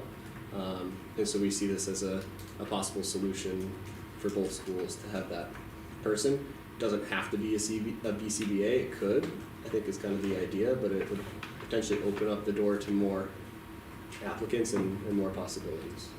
And not So- just that. Sorry. And also they So could be a that's- part of our MTSSB team to kind of address that. I mean, we have A and I think B, looking at kids' behavioral issues, which we hear you say to us, and, the support that it could give the kids if they took groups, and also the adults who are working with them all day long, would be value added in terms of us. At the end of the day, your job is to decrease referrals. Cause out-of-school suspension does not work, it's not it's a Band-Aid on a grade A issue, so. I think there's probably multiple layers of how this person can support the gen ed teacher day to day. 75,500. Is that with benefits, Lacey? No. 75,000? So that's The that's salary. our budgeted salary. Yeah, If you have to include retirement, FICA, health, dental, LTD, it's So we- approximately $125,000 in Right. total. So this is just the salary piece. so, and not just, and I want a little bit I'm just gonna share a little bit on this. I believe we have a strong, administrative team right now in place. We have our principal, our assistant principals, we have our case managers. The elementary end has a zone room, they've had for quite a while. We used to have a planning room here at this end, we do not. I feel that, and this is my opinion, that additional, addition right there, I believe should be looked at more on an intervention for math and, reading. I think we have a lot of layers for help with that type of stuff, so that's just my 2 cents on that particular. So we currently have zones in elementary in the access room, and what are they currently staffed with? We have Erin, our BCBA, and then we have education associates that help run those rooms. Yeah, I can't speak for access, but in zones, we have an EA that oversees zones, Okay. Mr. McKenzie, he's fantastic, but Aaron Conlon really oversees that work and helps create the behavior plans, but we're seeing this year, she just really doesn't have the time to be able to do Right, that. he's boots on the ground, And he- exactly. interacting with children. Yeah. Okay, and we have someone like him in, as far as access goes? I think access operates a Access little is a different. special education program. Oh, okay. I mean, we've asked for this, we've constantly have been like, behaviors, these kids aren't listening, they're not being, not that I'm saying that you're not disciplining them, but this has been a conversation that has been going on for well over a year. And I think it's something that we should look at, because that affects participation in classes, and that affects how other kids learn, all kids. So this is something that, so when we look at the staffing, this budget holistically, it's certainly something, we can always come back to, right? So, I think, this discussion as far as classroom teachers, intervention support, behavior support, that's probably one of our top priorities and components of this budget. So I think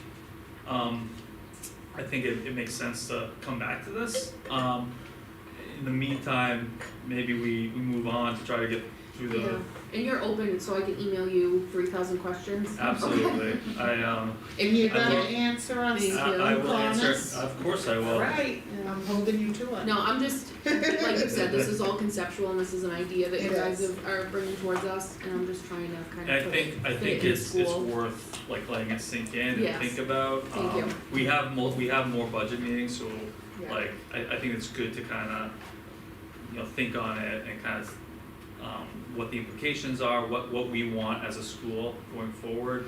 We certainly don't wanna make any rash decisions, Right. so. Alright, so that overall account budget is $4,556,584, which is our largest account and represents most of our staffing.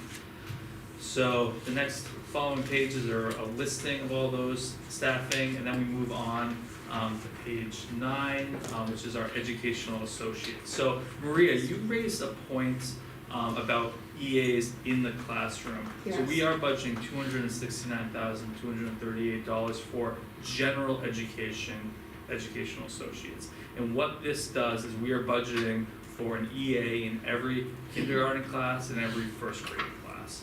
So, that may not be what is reality today, because we've had difficulty hiring EAs, and and the priority is always special education because we need to meet IEP needs. However, our intent and our hope is that we are able to get an EA in every classroom at that kindergarten and first grade level, because we agree with you that that is exceptionally important to have a second adult body in the room to be assisting the teacher, and with some of those foundational skills, when we have our students learning those early literacy and early math skills, it's exceptionally important to have another person in the room assisting.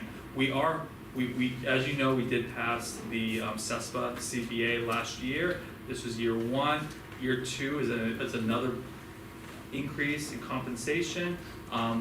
There's also additional benefits on the tail end of the CBA, so we're hopeful that it's gonna be, as every year goes by with this new CBA, we're gonna be more effective and have a better luck with hiring and retaining our EAs, because they are incredibly important. So again, there's a listing of those individuals with rate of pay. So any questions about the EAs? Just, we've had, what has it been, 6 EA positions open most of the year so far? Is it 6? 4 or 6? I believe it's 4. Varies. I believe Huh? it's 4. 4? I believe so. And I just, a question, we have the new, PEAK program. Is it is it mandatory that if, somebody were to apply for an EA position, that they push there first, to the PEAK program, or is there a choice that they could be applying for a, one-on-one in a classroom, or whatever that need is, or is PEAK program taking first and front and center? There's not they're really two different roles, so depending on the candidate, an individual could be hired as either. They're all EAA positions under the CESPA contract, however, they are different in the requirements, so that's really a case by case basis as to what the need is and what the best candidate is. Some EA candidates may be great in a general education room or as a one-to-one, but may not be the best candidate for the NEC program, and it could be the opposite, where they'd be great in the NEC. So there's no, it's not like it's not, NEC doesn't take priority, Okay. certainly, but they could be, any new hires could go in either direction. Okay. Alright, thank you. Thank you. All right, next page is our salaries for our tutors. We are level funding at $2,000. So this is tutoring services provided for any homebound student or students with 504s. Our next. So, hold on, I see that you have budgeted in 23-24 about 1,000 for the middle school, and that the expended was over 13 grand. So why are we not budgeting So 14 grand? that was really a 1 year blip. So that was last year. We had we collaborated with the board to provide tutoring during RAM blocks during the school, as well as we increased our after school tutoring. So that's not currently happening, but that was a 1 year expenditure last year. Okay. And that's not anticipated for 25-26? No. Okay. Alright, so page 12 is salaries substitute. So this is the account for our substitute teachers. We're budgeting $100,500. We do pay $120 per day. this account, sometimes you'll see high volatility year to year. So last year, we spent $236,000. When you see a high number like that, that's a result of FMLA. If a teacher goes on leave for maternity or some type of illness and they're out for an extended period of time, we have to hire a long-term substitute, and that can get pricey because it's not the $120 a day. It's a tiered approach. So for the first 10 days, it's that 120. Then they go to B1 on the salary schedule the next 10 days, and then anything longer than 20 days, they're being paid at the step that they would fall on the step teacher salary schedule. So that's essentially double paying for a role if the teacher on leave has sick time available. Page 13, we budget. It's just concerning because it's double. So, and I know there's no way to gauge, who's gonna be out because of an illness or who's gonna be out because of a baby, but, So for all of these, we try to look at our expenditure history over a period of time and then budget kind of accordingly. So we try to level out those blips and budget with a number that we think is realistic. Doesn't mean we might not exceed it, but we could also come in below that. That's okay, I'm just trying to come up with numbers that are just the most realistic so that we can not say, obviously you do what you guys do, but that's just crazy, like the difference. Yeah, I agree. And that's our intent, is to try to be as realistic as possible. Unfortunately, some of these accounts, it's impossible to forecast because we don't know how many teachers will have babies or will unfortunately get sick. All we can do is kind of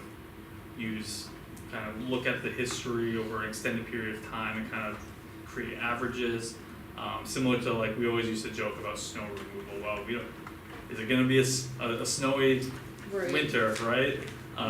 Legal. You never know. If there's any sort of legal issues, and that's going to happen a year from now. So, we do our best to forecast, but we could very well go way over this account. Yeah. Next year we could come under. So, we try to strike that balance, I guess, is what I'm trying to say. Thank you. So, page 13 is contracted services. So this is Seabrook's portion of our ESOL support. So as you know, last year we just started with 2 ESOL teachers at the SAU that we share their services by district. We were able to reduce an ESOL teacher here at Seabrook, and we're actually paying, so we're getting better service because we were able to hire a full-time position as opposed to a part-time position, and then we're also at a lower cost because it's shared across the SAU districts. Page 15, we budgeted $2,700 for repair and maintenance equipment. So this is, again, this is one of those accounts that, we, can vary widely from year to year. This is to maintain our primarily our music equipment, but also family and consumer sciences. Page 16, we budgeted $23,976 for rental lease equipment. So this is primarily our contracts for our copiers and printers, and we have a managed print service. This is a new contract that we awarded this current year, if you recall. We awarded a bid to Rico, and we are recognizing savings on that contract. You'll also note in this account we are also paying for our laminator and our postage mailer. Not the actual postage, the machine that prints the postage. Page 17, we budgeted $53,000 for supplies. So these are all our supplies in our various, across our classrooms at school. So this really encompasses a wide, range of different, classroom supplies. You'll see, our visual arts, phys ed, music, in addition to our individual classrooms. Colleen and Tim do a really nice job in working with our teachers to solicit requests from them. They work with each department to determine, hey, what supplies are needed for next year. What are we planning on doing, and what supplies are necessary. Page 18, we've budgeted $54,486 for books, print media. So these are our textbooks. These are our we have consumables, so workbooks that are used and then that are thrown out, and then any other print media in the classroom. So you'll see this includes our math curriculum, ELA curriculum, our both at the elementary and middle school side, and that's roughly the amount we budgeted for last year. It was slight cost escalation. Do we utilize Title I funds to subsidize our supplies and our books? Or they can only be used for personnel? So they can't really subsidize those pieces. We do use a little bit, but you can't supplant what you're obligated to provide. It can provide some supplementary pieces. Okay. But most of that is, as that number is reduced, most of it we're projecting next year is strictly going to be covered to cover the 4 positions, the 2 teachers and the 2 tutors. Okay. We also have a requirement to put in some monies for, there's a homeless set-aside amount that has to be in there. Part of that money goes to students from Seabrook who attend Sacred Heart. So there's money for that in there, and we have some indirect costs to cover the expense of managing the grant that are in there as well.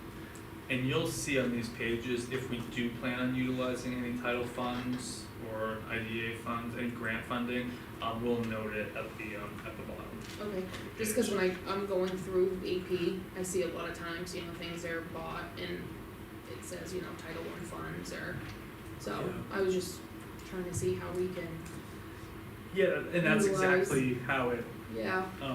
you're seeing actual expenditures, Mhm. and this is the budget, so and that should correspond roughly the same, although, as Meredith noted, we are seeing reduced title funds, so it will be less, or we're anticipating less next year. Of the Title I funds, right, that support the intervention. Well, it went down already for this year. What is it? So our allocation all over New Hampshire, the statewide allocation went down last fiscal year into this fiscal year. So we had some carryover money that we were able to move forward into this year's budget, but we don't anticipate having that same amount, so we're at about $400,000, a little over, I think $420,000 is the number for next year. And once you take out those 2 teacher, 2 tutor positions and those other items we've identified, there's really very little left. And historically, we've supported a summer program through those Title I funds as well. Yes, yeah, a great program. Also, would this budget support, if we did in fact choose to do the Wit and Wisdom curriculum, would this budget support all the new books that we need to provide and all the new curriculum stuff that we need to provide the teachers for that program? We believe so. Okay. There's just one other thing I wanted to say, because we have to sign a lot of money away. I've seen over the past month an incredible amount of blanket purchases, and for each end, but mainly seems to be more on the elementary end. So I think moving forward, and this is just an idea, if we could see a little more when we say a blanket purchase, if you don't mind, because I know there's gotta be invoices to those to kind of explain that, instead of just Amazon, $130,000, or, just throwing that out there, blanket, for the school year.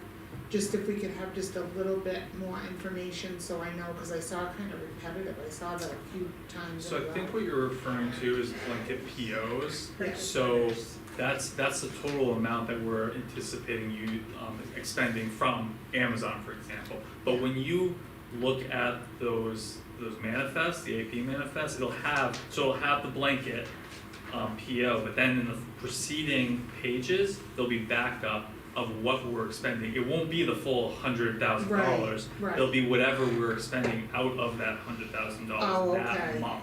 Oh, So it may only be $500, Good, but we have a okay. blanket PO of $100,000. But there will, so there will be that detail on Okay. the report that shows exactly what we spent it on. And if you're unsure, please shoot me an email or give me a call, and I'd be happy to explore and get a little more detail no, on it. that's helpful right there, cause I was looking and then I'd scroll down and go, that doesn't add up, what is that? So that's Oh, why. it'll never add up. Okay. If you're comparing the PO to the Yeah. actual expenditure. Yeah, so um, that's the expenditure, and yeah. look down at the bottom is the actual. Yes, Okay. exactly. So, good question. Okay, thank you. Alright, so the next account is page 19, equipment. We're budgeting $8,189, which is about a $5,000 reduction from this current year's budget. So that's various equipment that's used in our classrooms. You'll see, there's music equipment, PE, general classroom equipment. We had mentioned we contract we have our ESOL teachers. Well, there's ESOL equipment that needs to be used.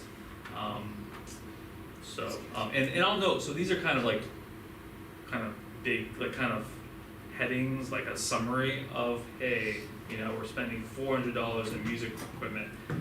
Tim and Colleen actually get lists of, hey, we need a new drum. Was there a timpani drum? Was that one of the requests this year? Or was that a different one? Okay, well, in any event, they look at the exact equipment, and then we just summarize it, because obviously we can't list every single item on these sheets. Alright, and so that brings us to the end of general education, and we're heading into special education. Page 21, we're budgeting $122,137 for our special education director's salary. Page 22, we're budgeting $971,253 for our salaries of our special education teachers. So this includes a listing of all of our case managers in special education, and we are not proposing any change to next year. Again, that special education staffing analysis that we provided, that we utilize that to determine, hey, do we need to add a special education teacher or reduce? We feel that we are adequately staffed. I'll also note, you'll see, sometimes we have abbreviations. You'll see long there, that means longevity. We have a longevity stipend, or CAGS is a CAGS degree or doctorate degree that our teachers get stipends for. You'll also note at the bottom, there's track advances. So we have a salary schedule where our teachers are paid via our years of service, but also tracks based on level of education. So if we have a teacher that is getting a master's degree, they advance a track, or they have 15 credits to go towards their degree, then they get a track advance. Alright, page 24, we've budgeted $392,414 for our specialists' salaries. So these are our special education specialists. That includes occupational therapists, social worker, school psychologist, our BCBA, so that's a board certified behavior analyst, and then some additional days for summer evaluation. So special education law in New Hampshire does require that we do hold IEP meetings and evaluate students through the summer. So if there is a referral during that time period, we do need to call in those staff members to during the summer and pay them those extra days. Page 25, we budgeted $698,974 for our special education educational associates. So earlier, we discussed our general education EAs that are in the kindergarten and first grade classes. These are our EAs that will be working in our special education department, either one-to-one or in groups. Additionally, as we referenced earlier, we do have our NEC program where we have EAs in place. So it currently says we have 5 vacancies, but this was back when we developed this budget. I think as Tim said, we only have 4 currently. We also have ESY, so that's extended school year, where we have our EAs work in summer school. Page 27, we budgeted $63,204 for our special education administrative assistant position. Page 28, budgeted $161,761 for our salaries for registered behavior technicians, so RBTs for short. So we are budgeting for 4 of those positions. As you're aware, this is a relatively new position that is part of the CESPA contract. However, a few of these employees are grandfathered in because they were previously non-union employees. But these positions work under the supervision of the BCBA in special education, and they also have some ESY hours as well. Page 29, we budgeted. Matt, so Yes. there's a vacant spot not filled, Correct. how long's that been unfilled? Is it you guys? 2 weeks 2 weeks? roughly, yeah. Okay. Thank you. Do we also pay, when we have our contract for the NEC program, does that include RBT in that, or do we supply our own? We utilize RBT. in-house Okay. RBTs, but you're correct, we do utilize both EA and RBT support in the NEC program. Okay, thank you. So we budgeted $2,000 for workshop seminars, so this is to provide training for our special education staff. They can attend a conference, a workshop, a seminar, and that is per they are entitled to that via the collective bargaining agreement. Page 30, we budgeted $426,288 for professional services. So this is an account that is supplemented by the IDEA grant. You'll see at the bottom, there's that note. We are planning to utilize IDEA funds for some vision and audiology, as well as the shared intervention outreach specialist. But this account, is funds various specialists to come into the school district to provide services for our students with disabilities or special needs. Oftentimes, we'll utilize a contracted service provider if we don't have a need to hire a full-time employee. So you'll see we do have OT, physical therapy. This is where the NEC program is included. We have speech language pathologist, BCBA. Well, we're not budgeting for BCBA, but this was where it would be. Social worker. I'll note that the NEC program, as you know, that was a unbudgeted expense this year. And our hope is that by running this in-house program to service our students with here in Seabrook, that we will avoid and mitigate our district placements, which in essence will save us funds long-term, or immediately and long-term.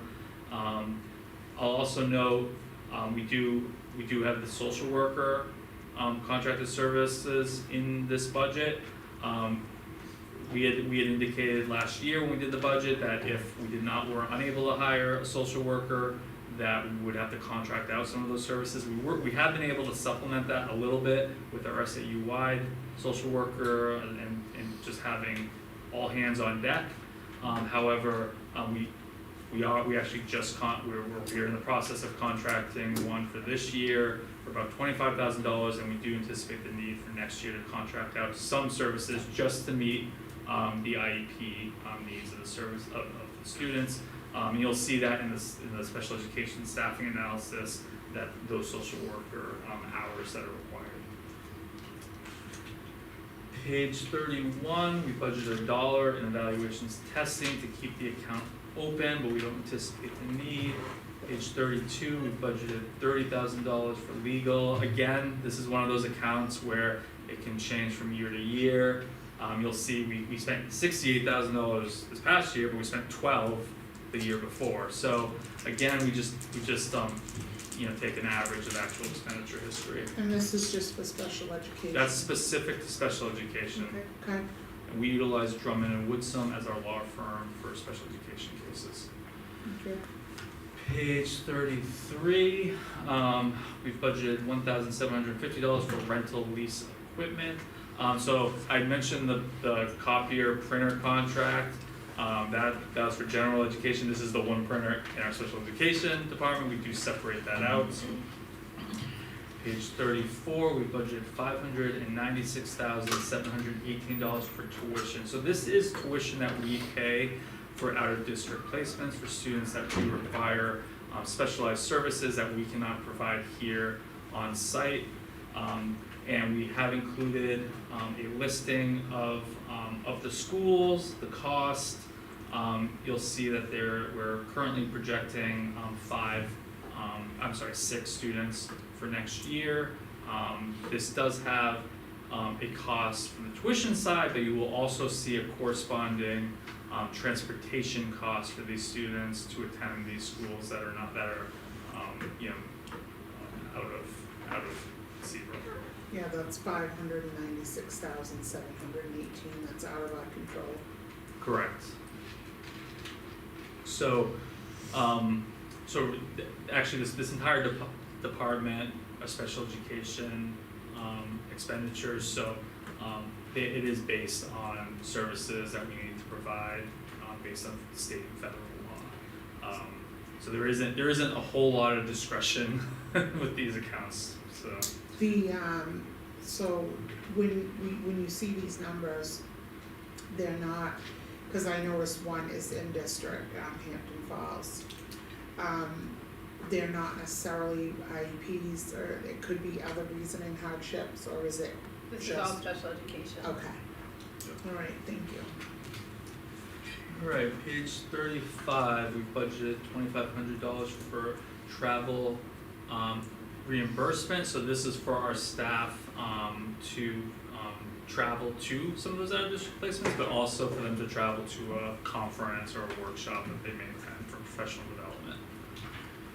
Page 36, we budgeted $4,000 for special education supplies. So these are, I will also note that this account is supplemented, or we plan to utilize IDEA funds to make some supplies purchases in special education. But it's specialized instructional materials, visual motor and motor supports, workbooks, those type of special education supplies that are necessary in the classroom. Page 37, we budgeted $500 for books, print media. This includes CPI training, materials. Luckily, we do have an in-house trainer. Dr. Nadeau is, you are too, Tim? Sure am.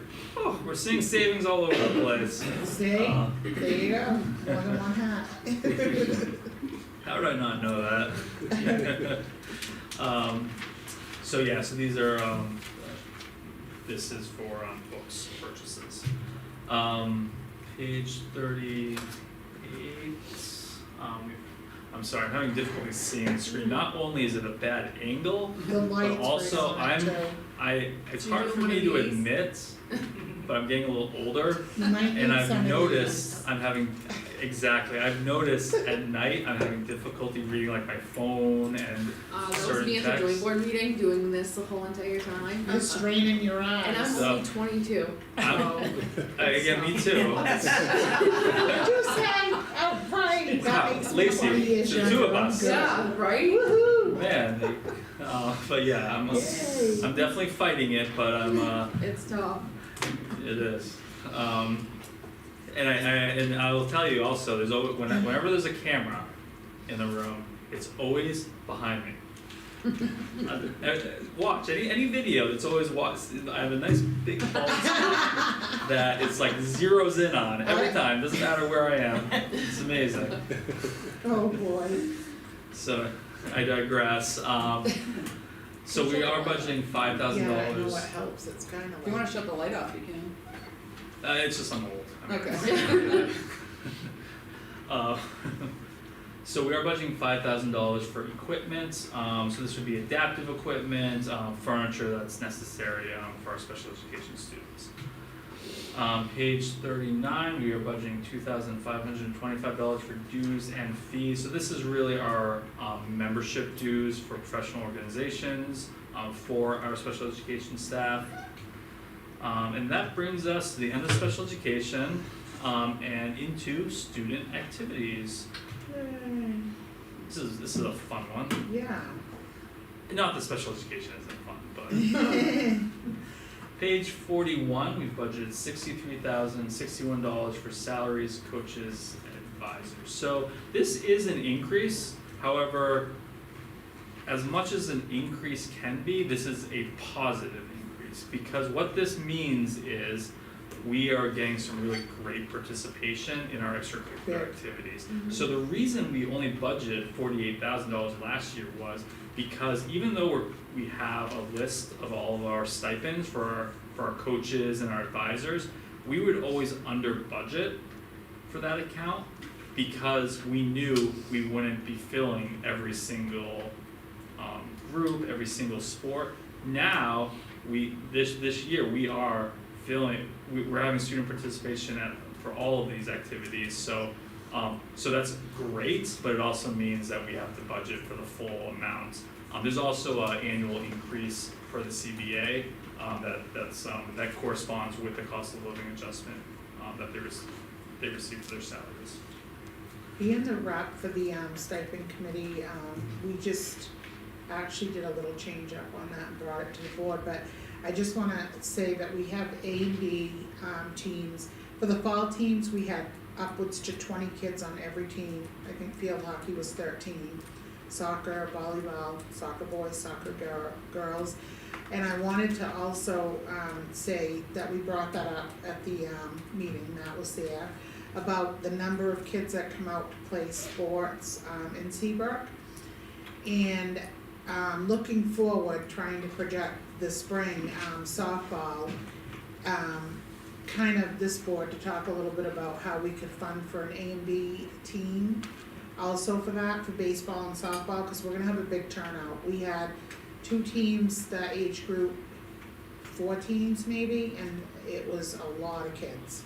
So just to look on, and then next year, coming to next year, a lot of people have reached out about drama. We do it for 8th grade here, the drama class.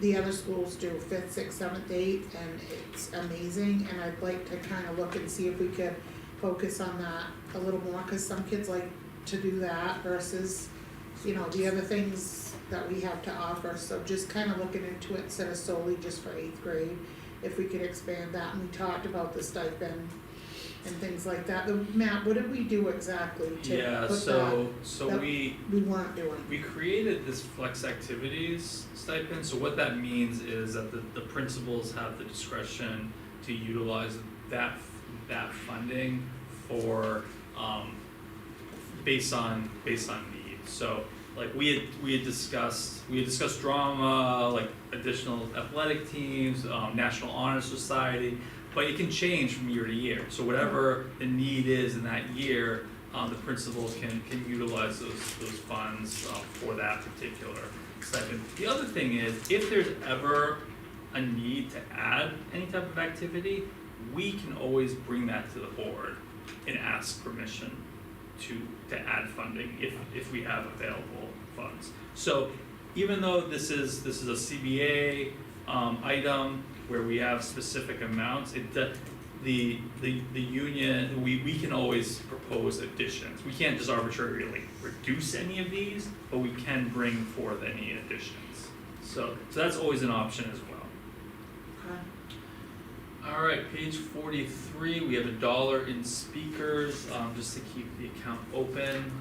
This is an account or a function that we've been really fortunate that we received donations from the PTO. So we also utilize Title IV funds for in this account as well. Page 44, we've left $1 open in admissions. This is an account where last year we had proposed budgeting $10,000 to start to use the operating budget to supplement and fund our overnight field trips. Our intent was to start, slowly progressing so that the burden doesn't fall as heavily on the families. Also the PTO, I believe, has helped out with some donations. That was reduced last year when we had the default, and we aren't proposing an increase this year, even though we'd love to, because it is a difficult budget year with an overall large increase. But I do want to note that in the future, that is something that we would like to start budgeting for in the operating budget. So yeah, and that's something I wanna get out on because, back in the day, 7th grade went to New York. I think it was only maybe a 3 or 4 day trip, and we've brought back DC, the ecology school goes great, so just for everybody, kind of food for thought, what might be an interest next year for 7th grade. And if someone has one, bring it up because we're going through it now. Alright, page 45, we've budgeted $4,300 for supplies. So that includes replacement uniforms and supplies, as well as supplies for our DARE program. Again, this is one of those accounts where we have had some generous donations from in the past. Page 46, we budgeted $1,000 for student activity equipment. We are proposing purchase of a volleyball net and then general sports equipment. Page 47, we've budgeted $9,500 for dues and fees. So this is really the costs for officials and membership registration fees. So you'll see we've broken it down by sport and by the number of games that we anticipate. You'll also notice that if we have every single game, we expect to spend $12,740. However, we under budgeted that slightly because we know that games get canceled, there's rainouts, so we budget based on history and with the assumption that some of those games won't happen. Alright, that brings us to the summer program, page 49. We are leaving $1 in the summer program to leave the account open. In the past, the general education summer program was funded via ESSER funds and supplemented by Title I funds, but we are not planning on that continuing next year. That brings us to guidance, page 54. We're budgeting $178,938 for the salaries of our 2 guidance counselors. I'm helping you. Thank you. The page number is particularly difficult because it's like in the corner, Exactly. very The writing light. is difficult. And then don't even ask me to look at that screen. Alright, so page 53. We're budgeting $166,155, for, the salaries for our 2 nurses. Page 54, we've left $1 in our nurse substitute account. Historically, we haven't been able to find substitutes. Page 55, we budgeted $790 for employment exam. So every new hire is required to have a pre-employment exam at $79 per person. Page 56, we budgeted $2,000 for supplies. So these are supplies for the nurses' offices. So that would be, Band-Aids, the pads and battery for the AED. I just noticed it's now alcohol and hydrogen peroxide. Probably could reword that a little bit. Rubbing alcohol, as well as other nursing supplies, gauze, etc. All right, that brings us to speech services. So we talked about speech services when I was discussing budget drivers. So we are budgeting $192,611 for the salaries of our 2 speech language pathologists, SLPs. We currently have a vacancy, and what we are proposing is to replace that position with a speech language assistant, which will save us on expenditures. So there is a need to have a full-time staff member and not to do any contractual. Right now, we're Services. contracting for a half-time SLP, we weren't Right. able to fill the vacancy. What we're proposing for next year would be, we keep the 2 full-time pathologists and hire a full-time assistant Right. instead of a full-time teacher, and there would be no additional contract. Okay. Thank you. All right, that brings us to other support services, page 61. We've left $1 open for evaluations testing, but do not anticipate the need. That brings us to improvement of instruction. Page 63, we budgeted $114,276 for the salary for our curriculum coordinator. Page 64, we budgeted $12,000 for tuition reimbursements.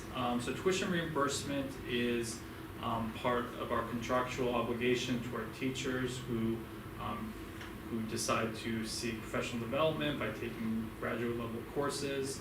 And the overall potential liability is much larger than $12,000. However, we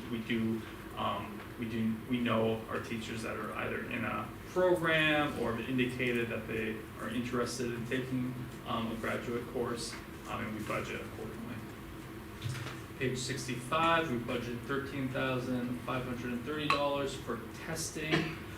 So this is for student academic to monitor progress monitoring for our students. We have NEWA, Acadians, and Eureka in both the elementary and middle school. Well, not Eureka and middle school, and then we also have the PSAT 8-9 for 8th graders. Page 66, we budgeted $15,000 for workshops, seminars. So we had a workshop seminars account for our special education teachers. This workshop seminars account is for our general education teachers who are looking to get professional development via conferences, seminars, workshops. I'll also note that we receive a large amount of Title IIA funds that supplement this account.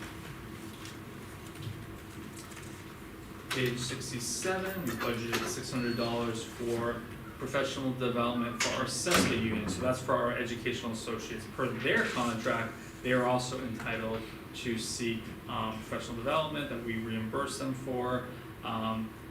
Historically, there hasn't been a great interest. However, we are trying to encourage them. This could also include training to get certified to become a registered behavior technician if there's an interest there. Can I just make one note, Matt, about the prior page? Just, it notes that we received $49,000 in Title II funds to support professional development. That's another area where, Maria, you mentioned potential future reductions in Title I. Title IIA is also potentially at risk for future reductions. So if that's the case, that's an area where we would be challenged to meet Yeah. those PD needs. Yeah, we need to look at that seriously, and make sure that we have. It's a tough one. Yeah, and this is a particularly important account because obviously we want our staff to be, continually growing, just like our students, and they really value professional development, as we. Alright, so that brings us to, travel. We're budgeting $1,200. This is for reimbursement for our general education staff to go to those workshop seminars. Page 69, we budgeted $600 for books, print, media. So this is for our, to purchase books or other educational materials for our staff. And that brings us to educational media, page 71. So this would be our library. We have budgeted $201,146 for our middle and elementary school media specialist salaries. Page 72, we budgeted $2,400 for library supplies.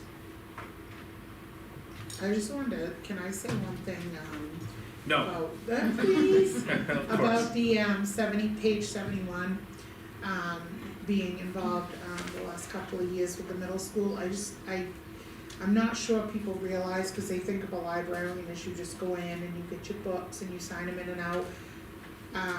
Our librarian, particularly in the Seabrook middle school, all day long classes, and it's amazing.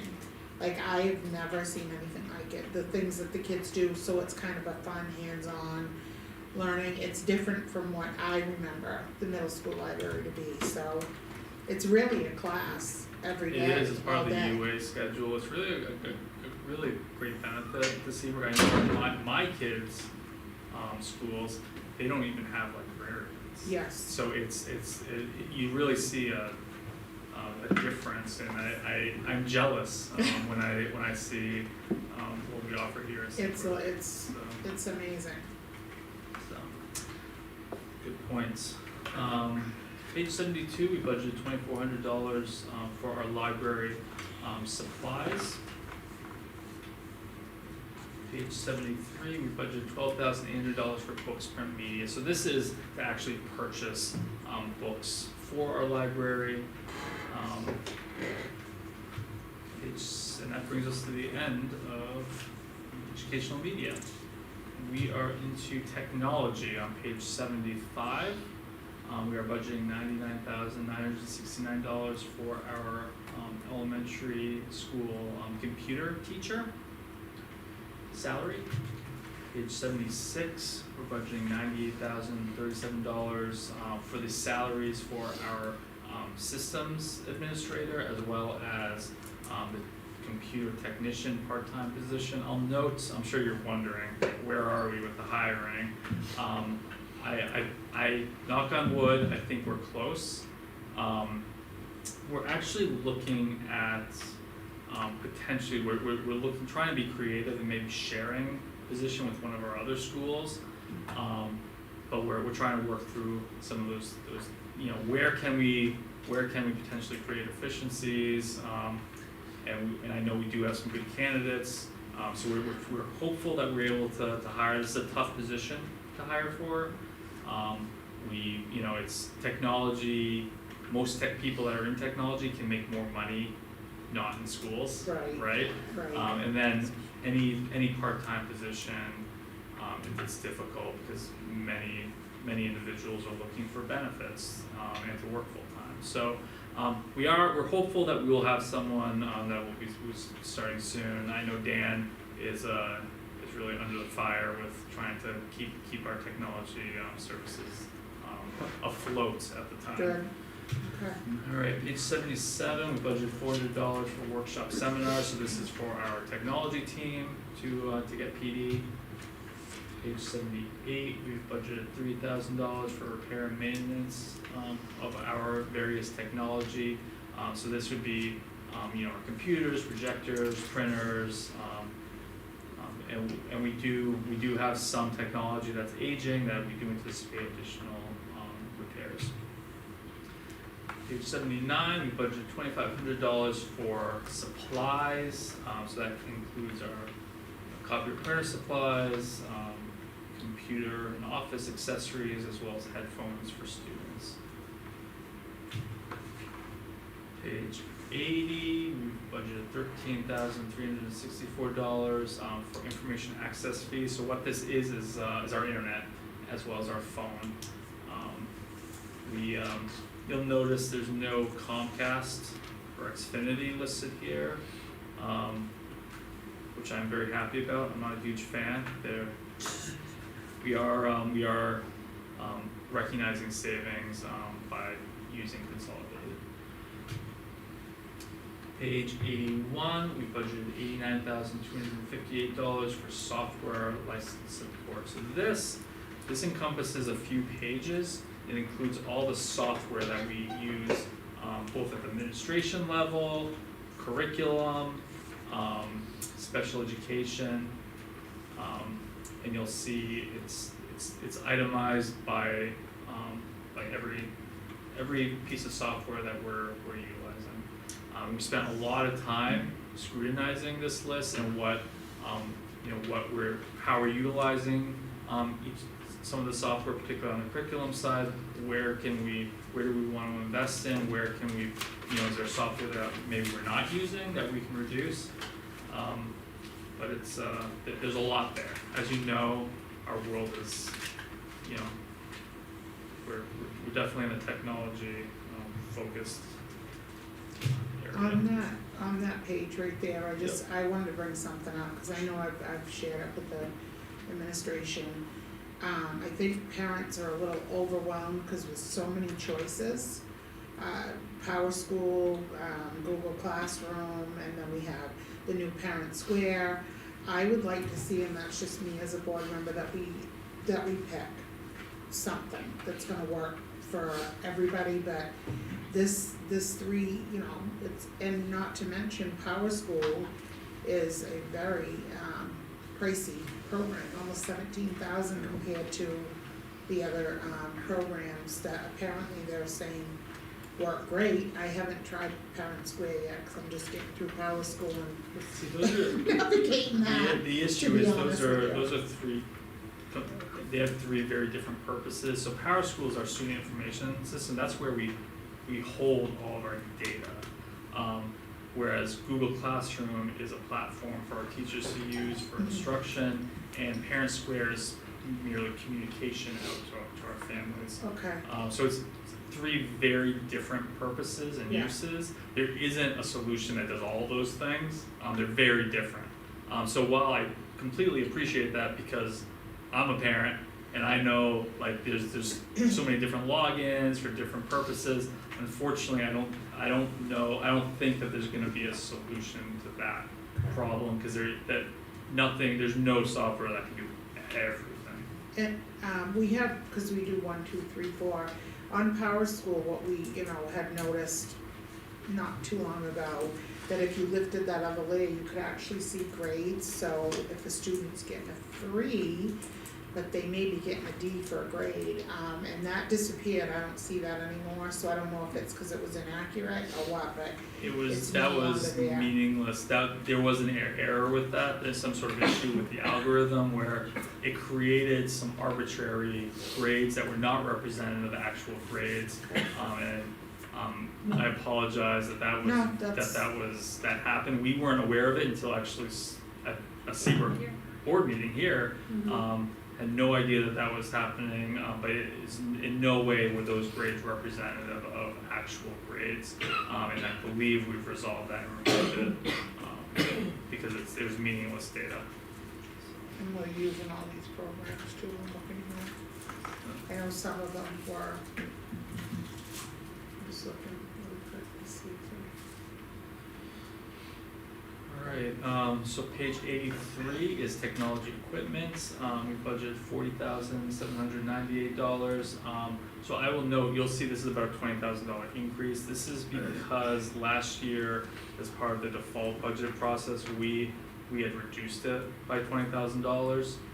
But this represents our replacement cycles for our various technology equipment, including our Chromebooks, our projectors and touch views, as well as Mac Minis. Hey, somebody said we're doing away with the Chromebooks. No, we're not. Kidding.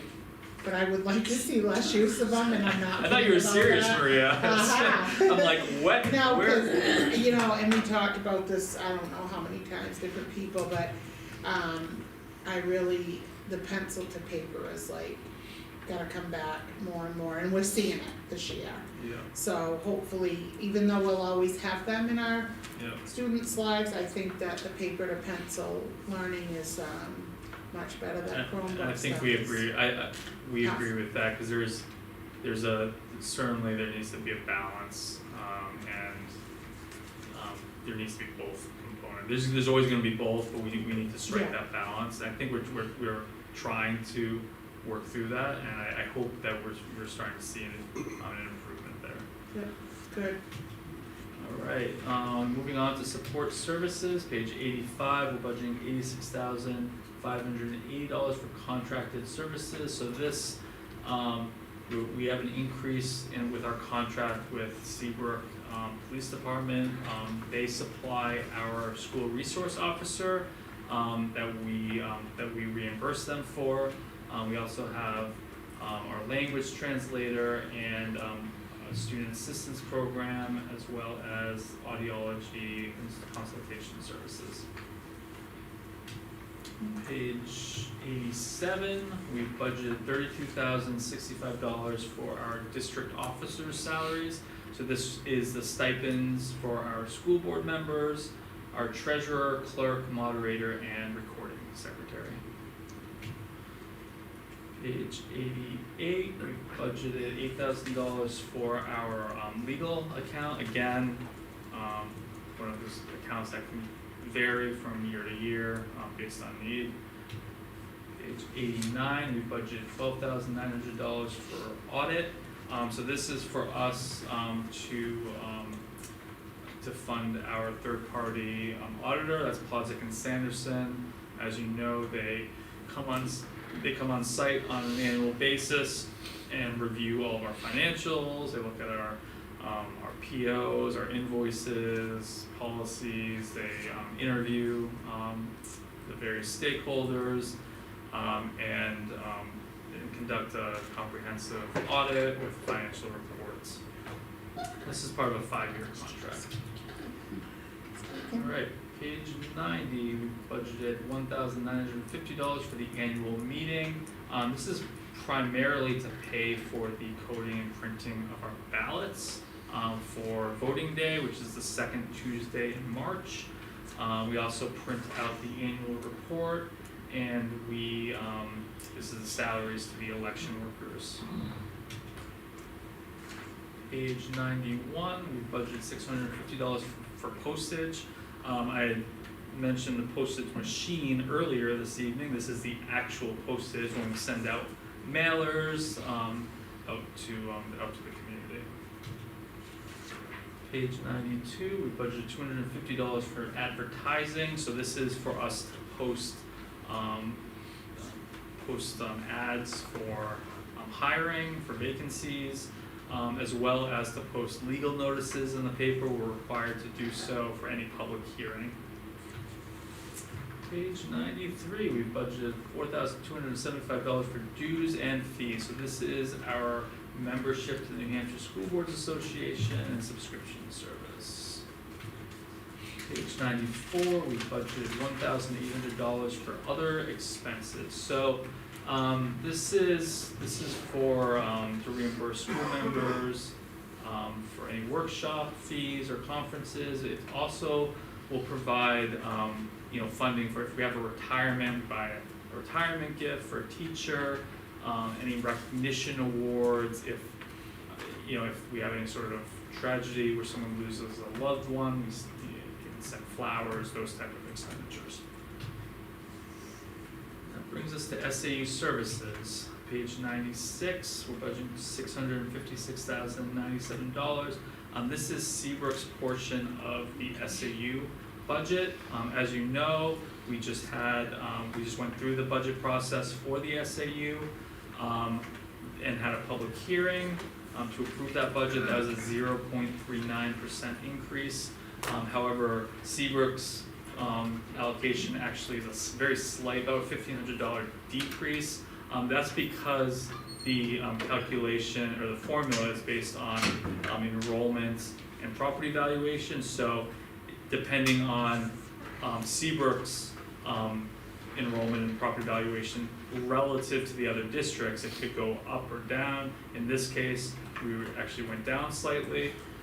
Cause the enrollment's down, right? That would affect it. That probably was Cause ours is the, down. that's, I'd have to look at it specifically, but I'm 99% sure that it's the enrollment, relative to the other districts. So, as you know, the SAU services provides for the Office of the Superintendent, Business Office, Accounts Payable, Payroll, Human Resources, Director of, Student Services, and Curriculum Assessment and Instruction.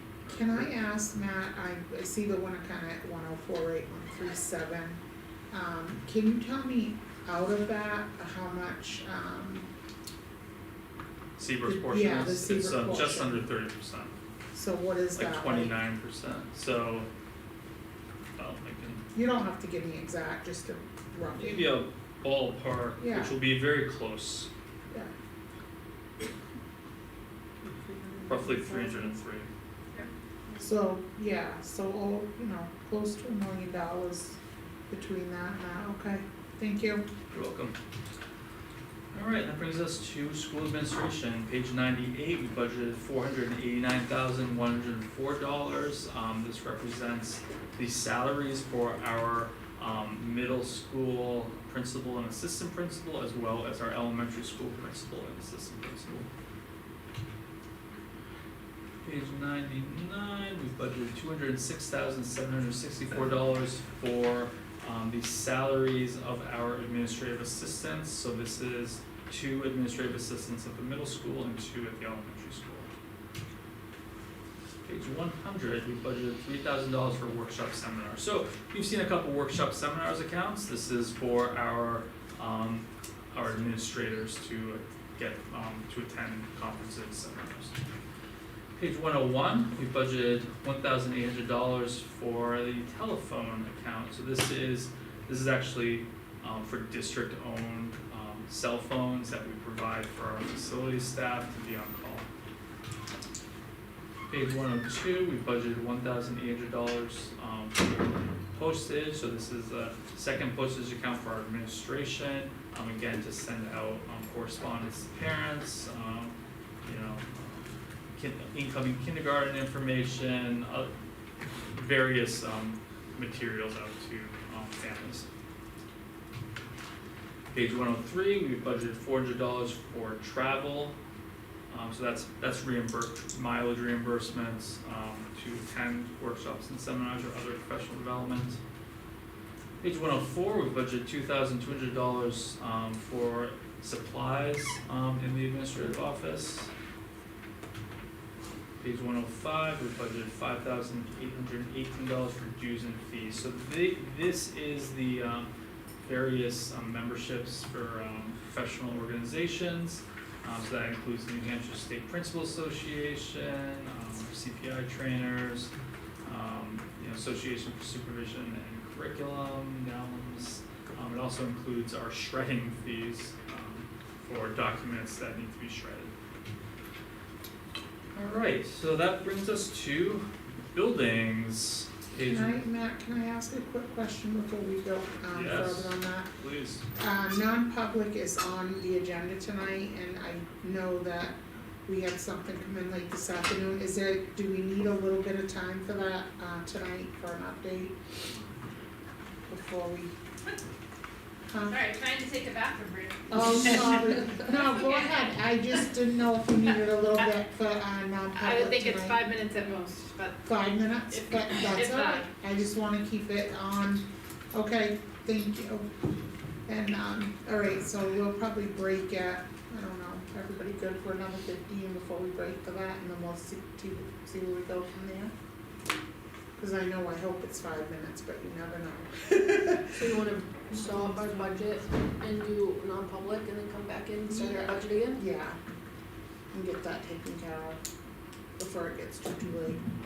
Everybody's all right with that, and we can take a bathroom break for everybody too if they'd like to. I mean, I know everyone's like real reluctant to stop doing the budget, it's so much Yeah. fun. Well, we're on 104 out of 180. Can we break now that, Yeah, because Meredith's gone? 167. And Yeah, so let's take, everybody You mind, makes a Matt? motion to take No. a. I've been talking a lot, I'm ready, I can You were use the break. You were. Do we need a motion to No. take a break? Alright, so we're just gonna break a minute there. We'll all, everybody stretch, move, walk. We're almost.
manager salary. Page 108, we budgeted $37,686 for our administrative assistants for facilities department's salary. Page 109, we budgeted $398,610 for our facilities staff salaries. So that includes our custodians, maintenance and mechanic, as well as summer hires. I will note that we are proposing, we currently have one summer hire. We are proposing adding a second summer hire. It was, I think it was 3 years ago, we had 4 summer hires and we made reductions. It's only just over $5,000 and we have had some significant difficulties in getting everything done that's needed with that reduced summer staffing. Mm-hmm. Page 110, we budgeted $3,000 for our facilities staff substitutes. Page 111, we budgeted $3,000 for overtime for our facilities team. Page 112, we put $1 in the consultants account, so we hire a consultant if we have a capital improvement project on tap that we know we need to utilize. Page 113, we budgeted $16,000 for water. This is our domestic water that we pay the town of Seabrook. Page 114, we budgeted $5,900 for trash removal. Page 115, we've budgeted $30,470 for fire safety protection. So every year, we have to inspect all our fire extinguishers. We have sprinkler flow tests, air duct cleaning, lead water testing. So these are, we have oftentimes have to replace fire extinguishers. The big ticket item is the air duct cleaning. We've amortized that over a number of years, so we're phasing that in over 5 years to clean our air ducts. We are, and that's for air quality as well as efficiency for our system. Page 116, we budgeted $65,550 for our repair maintenance account. So this is, again, all of our service contracts with our vendors, inspections, we resurface the gym. This is an item that we reduced from last year's budget. That is a cent that we were supposed to do annually, but we skipped a year, so we really need to get that back in. This year, that's the reason for the increase is doing the gym resurfacing. Sorry, what is the cause of such high expenditure in 23-24? That is the boiler. Oh, okay. So that comes out of this account, and then there's a corresponding revenue because we utilize the building maintenance expendable trust to fund it. So that's that was just under that was like $68,000. So it was actually right in line with the $64,000 that we budgeted. Okay. Unfortunately, when we make a withdrawal from the expendable trust, it's not credited to the account, you just see it on the revenue side. You just see it, yeah. Thank you. Alright, page 117, we budgeted $49,438 for our property and liability insurance premium. Page 118, we budgeted $52,500 for supplies. So this went up a little bit because, again, last year, we under budgeted it, and then went through all of our stockpile. Now we have to go back to our normal purchasing. This is for all of our cleaning supplies, wax, stripper, the paint, the fields, all those type of facilities related supplies. Page 119, we budgeted $123,820 for our electricity. You'll see we actually spent $135,000 last year. This is actually, so we had under budgeted this. We obviously were off a little bit, but it's actually a reduction from the previous year because we are recognizing savings due to the LED projects. Page 120, we've budgeted $61,326 for our heating fuels, so this is to purchase natural gas. I'll also note both our electricity and natural gas contracts, we do issue an RFP and negotiate out contracts SAU wide. So we are able to leverage economies of scale and get actually really good rates. Now the rates have increased a little bit over the last few years. We had some extremely low rates a few years ago, but we still really get the benefit from lumping Seabrook in with Winnicott and our other school districts. So it's a large number. Page 121, we have $1 in renovations to keep open. This is to do any school improvements, smaller, like some non-capital improvements, but smaller construction. So we did reduce one project that we would like to do in the relative near future, and that's adding a staff bathroom in the elementary school. We have very limited staff bathrooms in either school. We understand the financial constraints this year, but that is something we would like to do in the future. Page 122, we budgeted $12,400 for new furniture. This is an account that when we went to default, we zeroed out, but this is for replacement furniture. We do have some pretty aging furniture that needs to be replaced in our classrooms. Page 123, we budgeted $7,000 for equipment. So that, again, this is an account that we cut in the default. So that includes batteries, radio replacements, some lawn equipment, vacuum cleaners, and we have some water heaters. So we have little hot water heaters in all of our classroom sinks. Page 124, we've left $1 open for training for our facilities staff. And that brings us to grounds. Page 126, we budgeted $40,314 for snow removal. Page 127, we budgeted $11,700 for grounds maintenance, so that's repairs for our playground, ropes course inspection and repairs, any sort of paving repairs.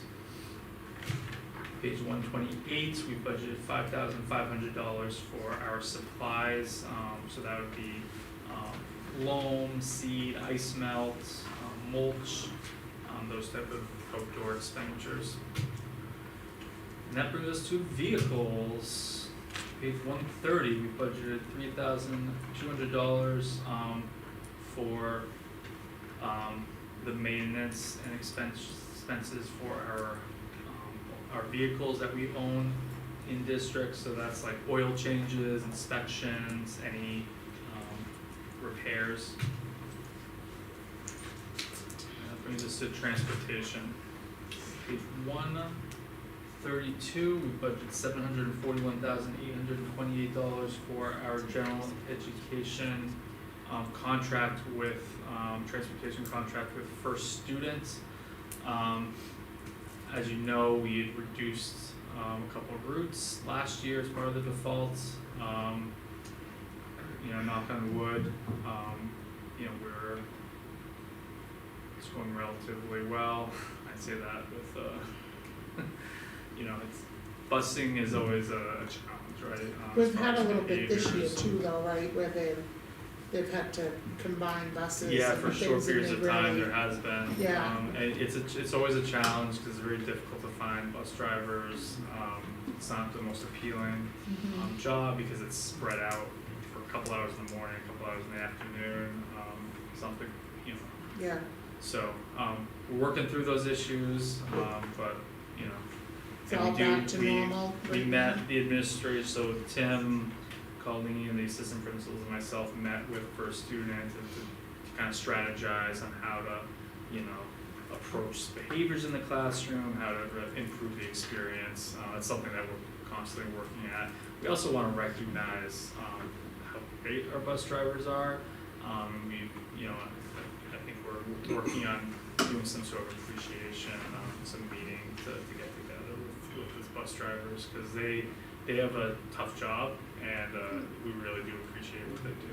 Do you have, cause we have monitors also, do you have a need for any of the other buses at this time that you know of that really should have a monitor? Whether it's due to sizing, just any projections? We currently don't, but that can change quickly. And if something comes up, we will come to you and ask permission if that's something we'd like to do. But I appreciate you bringing that up, because that a monitor can make a big difference if we're having difficulties with a particular route. So Okay. it's always good to have a second adult on the bus. Yeah, we did when I was growing up, and that was a lot of years ago, and it was nice. Nice, you know, they were there, we knew it, they were watching, Yeah. and the bus driver can drive. It makes a big So. difference.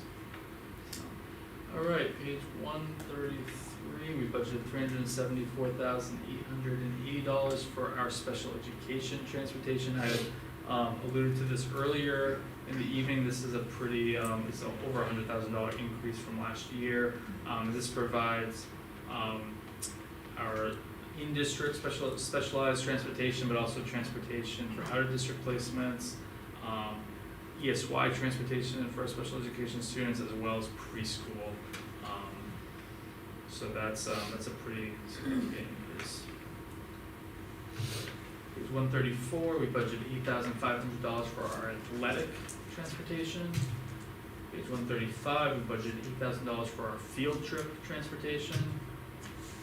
Page 136, we budgeted $40,000 for our other transportation. So this is where any McKinney-Vento transportation would be expended out of. So as I mentioned earlier, we are projecting $39,000 in McKinney-Vento transportation this year, and we're budgeting for approximately the same for next year.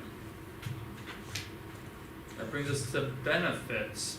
Page 138, we're budgeting $2,075,991 for our health insurance premiums for our staff. Page 139, we're budgeting $63,995 for our dental insurance premiums.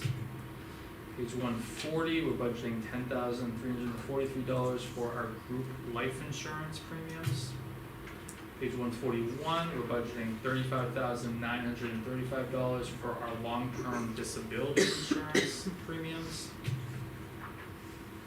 Page 142, we're budgeting $745,378 for the employer's contribution to FICA.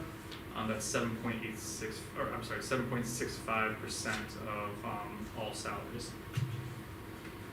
Page 143, we budgeted $1,566,190 for the employer contribution to the New Hampshire retirement system for all of our full-time employees that qualify.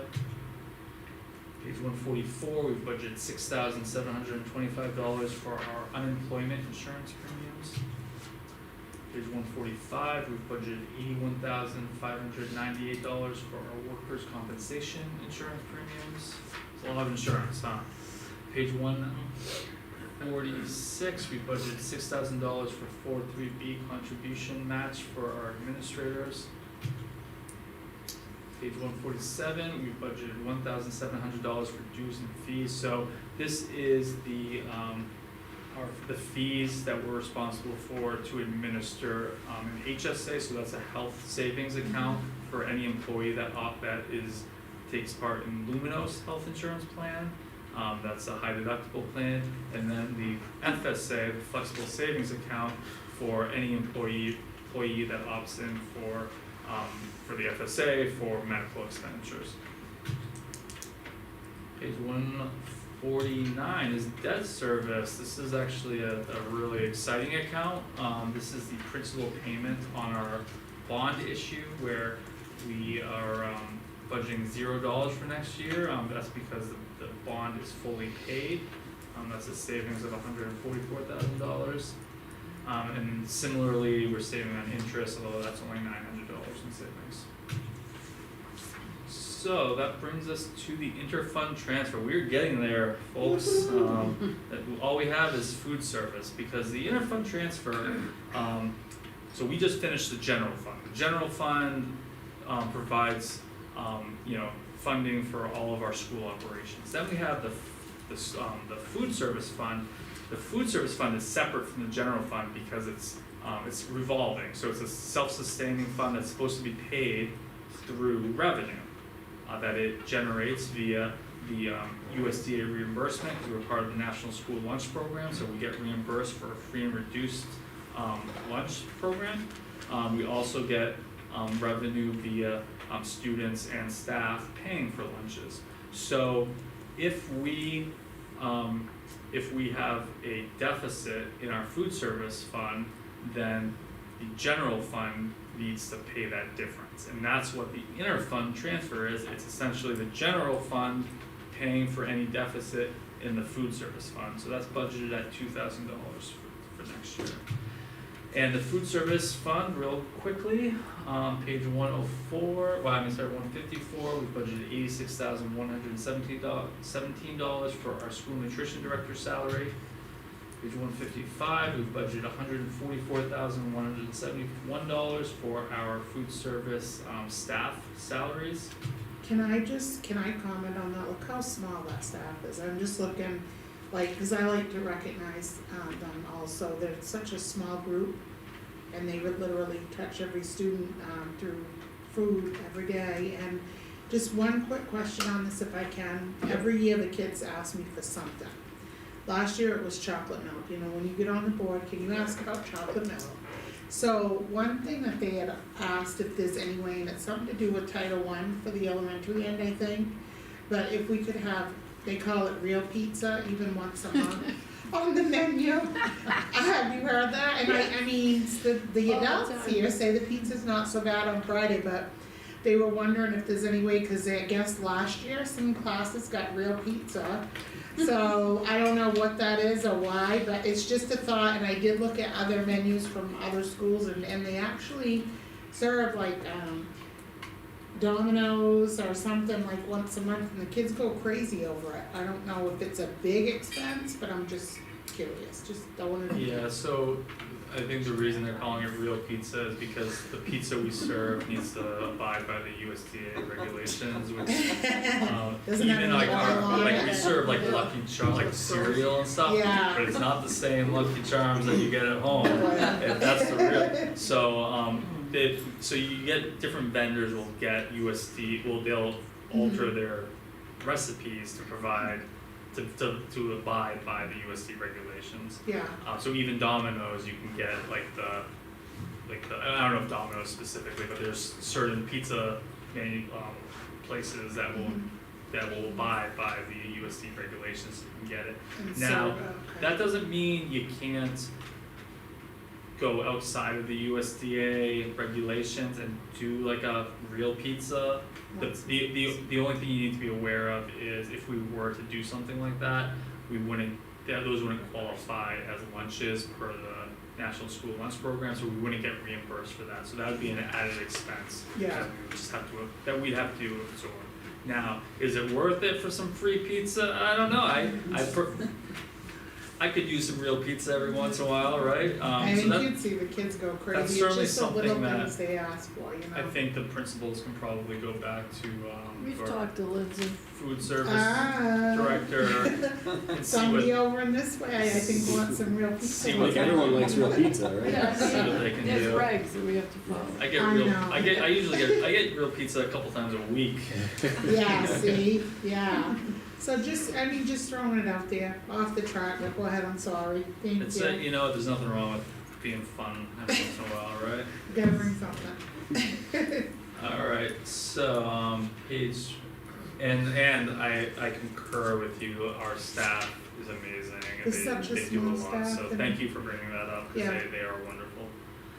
They are, Page 156, we have $1 in substitutes again, that's to keep the account open, but we were unable to get subs. Page 157, we budgeted $45,567 for our food service workers, health insurance premiums. $158, budgeted $1,612 for dental insurance premiums. $159, we budgeted $17,618 for FICA for our staff employer contribution. Page 160, we budgeted $15,874 for the employer portion of the New Hampshire retirement system. Page 161, we budgeted $4,595 for repair and maintenance of equipment, so this is repairs as well as our preventative maintenance contract for our kitchen equipment. Page 162, we budgeted $5,000 for our non-food supplies, so this would be like paper goods, utensils, smallwares, those type of expenditures. Page 163, we budgeted $80,000 for milk and food supplies, so this is actually the food that we purchase. Page 164, we budgeted $25,000 for USDA commodities, so these are kind of the staple goods like blocks of cheese that we can get through the USDA, and then we get fully reimbursed for those expenditures. Page 165, we budgeted $2,212 for our software, so this is our lunch software. Page 166, we budgeted $500 for our kitchen equipment. As you know, we had spend down plans, so we had some excess funds, so we purchased a lot of equipment, so we don't have a great need. On page 167, we budgeted $2,000 for other expenses. So this includes our uniforms, our membership with SNA. We are part of the buying group, purchasing group for our food. There's a membership fee there.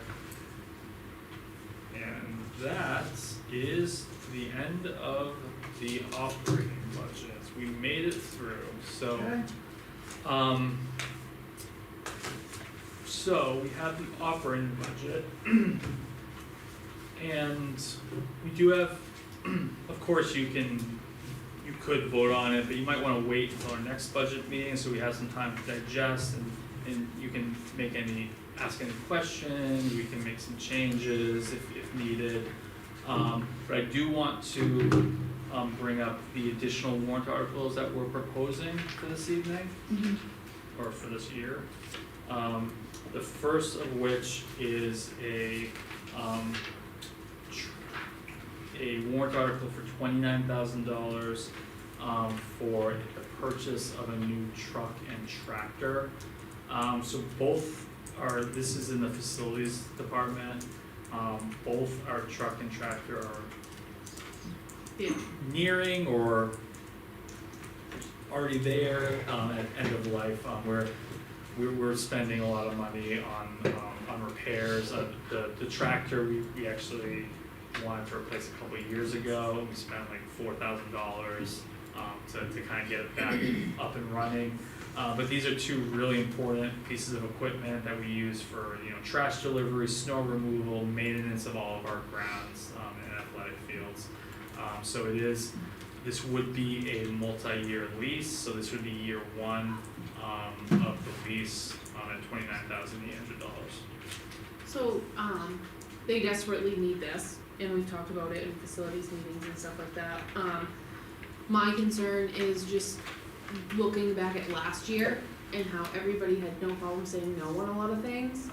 I just wanna try to make it as feasible as possible for them to get what they need, so I didn't know if you spoke with Peter about maybe picking one that is more desirable than the other, or doing two separate warrant articles for them. I'm just nervous that people are gonna see $29,000 and be like, nope.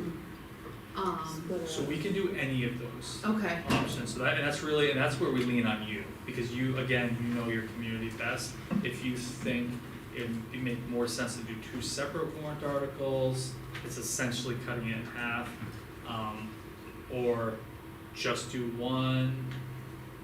We are leaning on you as to what you advise, and we can structure it however you like. We thought a lease was better because it's a smaller dollar amount than asking for the full amount. So what that means is this is just the year one, and then it'll roll into the operating budget in future years. But something to think on, as to what you feel will be the makes the most sense. The second warrant article we're proposing, is a contribution to the special education expendable fund in the amount of $50,000. We talked about that a little earlier this evening, about how important it is to safeguard the district against some of those unforeseen costs. We've seen that in the last couple of years. What do we have right now, Matt? Right, we have, where we've had to do spending freezes, and it's just something that is really important so that we don't get in trouble, we don't have a situation where we don't have, available funds due to special education costs. Similarly, we're proposing a warrant article to contribute $50,000 to the building maintenance expendable trust. We just experienced that with 2 boiler replacements of combining about $130,000 between the 2 of them. So that's brought our building maintenance expendable trust balance down to like just under $62,000. That's making me feel uncomfortable. We want to target about $200,000. So obviously we're not going to be able to do that in 1 year, but it'd be great to can start to gradually build that balance up again. And then the last warrant article. Oh, I'm sorry. Would that be a one-time for this, so it'd be a one-time 50,000, it wouldn't be something that would be rolled in? One time, both of those, so special education and the building maintenance, one time allocation, and then we can decide in future years if you want to do another warrant article. Those do not go in the operating budget, those are separate warrant articles, they can't be funded through the operating budget. And then the last warrant article is actually not our warrant article, it's a citizen's petition. This is an annual warrant article submitted by Sacred Heart. That's a Catholic school in Hampton, and they are asking for $24,171, and this represents the purchase of technology supplies and books for Seabrook's residents who attend Sacred Heart, and there's 21 students currently at Sacred Heart. So that is it. I know everyone in this room is probably a little bit overwhelmed right now. We just went through a lot of information. So I encourage you to reflect, look at the materials that are supplied, send me an email with any questions. I will try to answer it as quickly as possible. And I believe our next budget meeting is scheduled for the 25th. So I can answer it via email, but then we can also address if we want to discuss anything, we can plan on discussing it at the next budget meeting. I know you love these budget meetings, I know I do, and then we can go from there. So. Thank you for your time, putting thank you. and all the extras, because that's, separating all this stuff for us really makes a big difference for us to understand, what is actually going on inside any of of our that type school. of analysis I'm happy to get for you. I'm sorry I wasn't able to do the whole budget that way, it's just not feasible, you can't do it. But if like the McKinney Inventor or the Medicaid, if you have anything else you want broken out, happy to do it for you. Thank you. Can I ask just a quick question? One of the board members, a week or 2 ago, had asked about the board doc. So the information that's discussed between administration and what they were hoping to have, or they were hoping to get, I really don't know a whole So lot that's one about of the it. documents. Alright, but it is in here? Yes. It is, tell so me it's where to go. listed as What is it? budget proposal adjustments. Thank you so much. So I think it's actually the last item, cause I just Okay. emailed it to I you haven't today. gotten to that, alright. And I added it on board docs. Beautiful. What it is it's that Excel document, Mhm. and I have 2 columns that are shaded, and one shows the requests, Okay, and then one is what we ended up proposing. perfect. So it's by account. If you have any questions about Okay. what actually was in the account, just ask me, and I'll try to Okay, track it down for you. Beautiful, alright, So, okay, so. and I'm it's- sure they'd love to add any of those. It looks like we're gonna be, so our 4th member will be on by the next, the 25th. This will give, so just as soon as this one, and if we could get them over this information, so to give them some time to look at it and kind of come back with feedback for the 25th, it would be really good. If we can get it to them, Yeah, that'd be not a problem. Okay. Thank you. Great, thank you. All right, and then, anything else before we go into non-public? Just for minutes? Okay, so, thank you, and do we have a motion to go into non-public session? I'll make a motion for a roll call to enter non-public session under RSA 91A 3 C at 7:48. I'll second. You want all in favor? Oh, yeah. Okay, Jen, Yes. Lacey, Yes. and Maria. Yes. Thank you. Thank you. Thank you, everybody. Yep, thank you for coming. Typically the longest meeting. So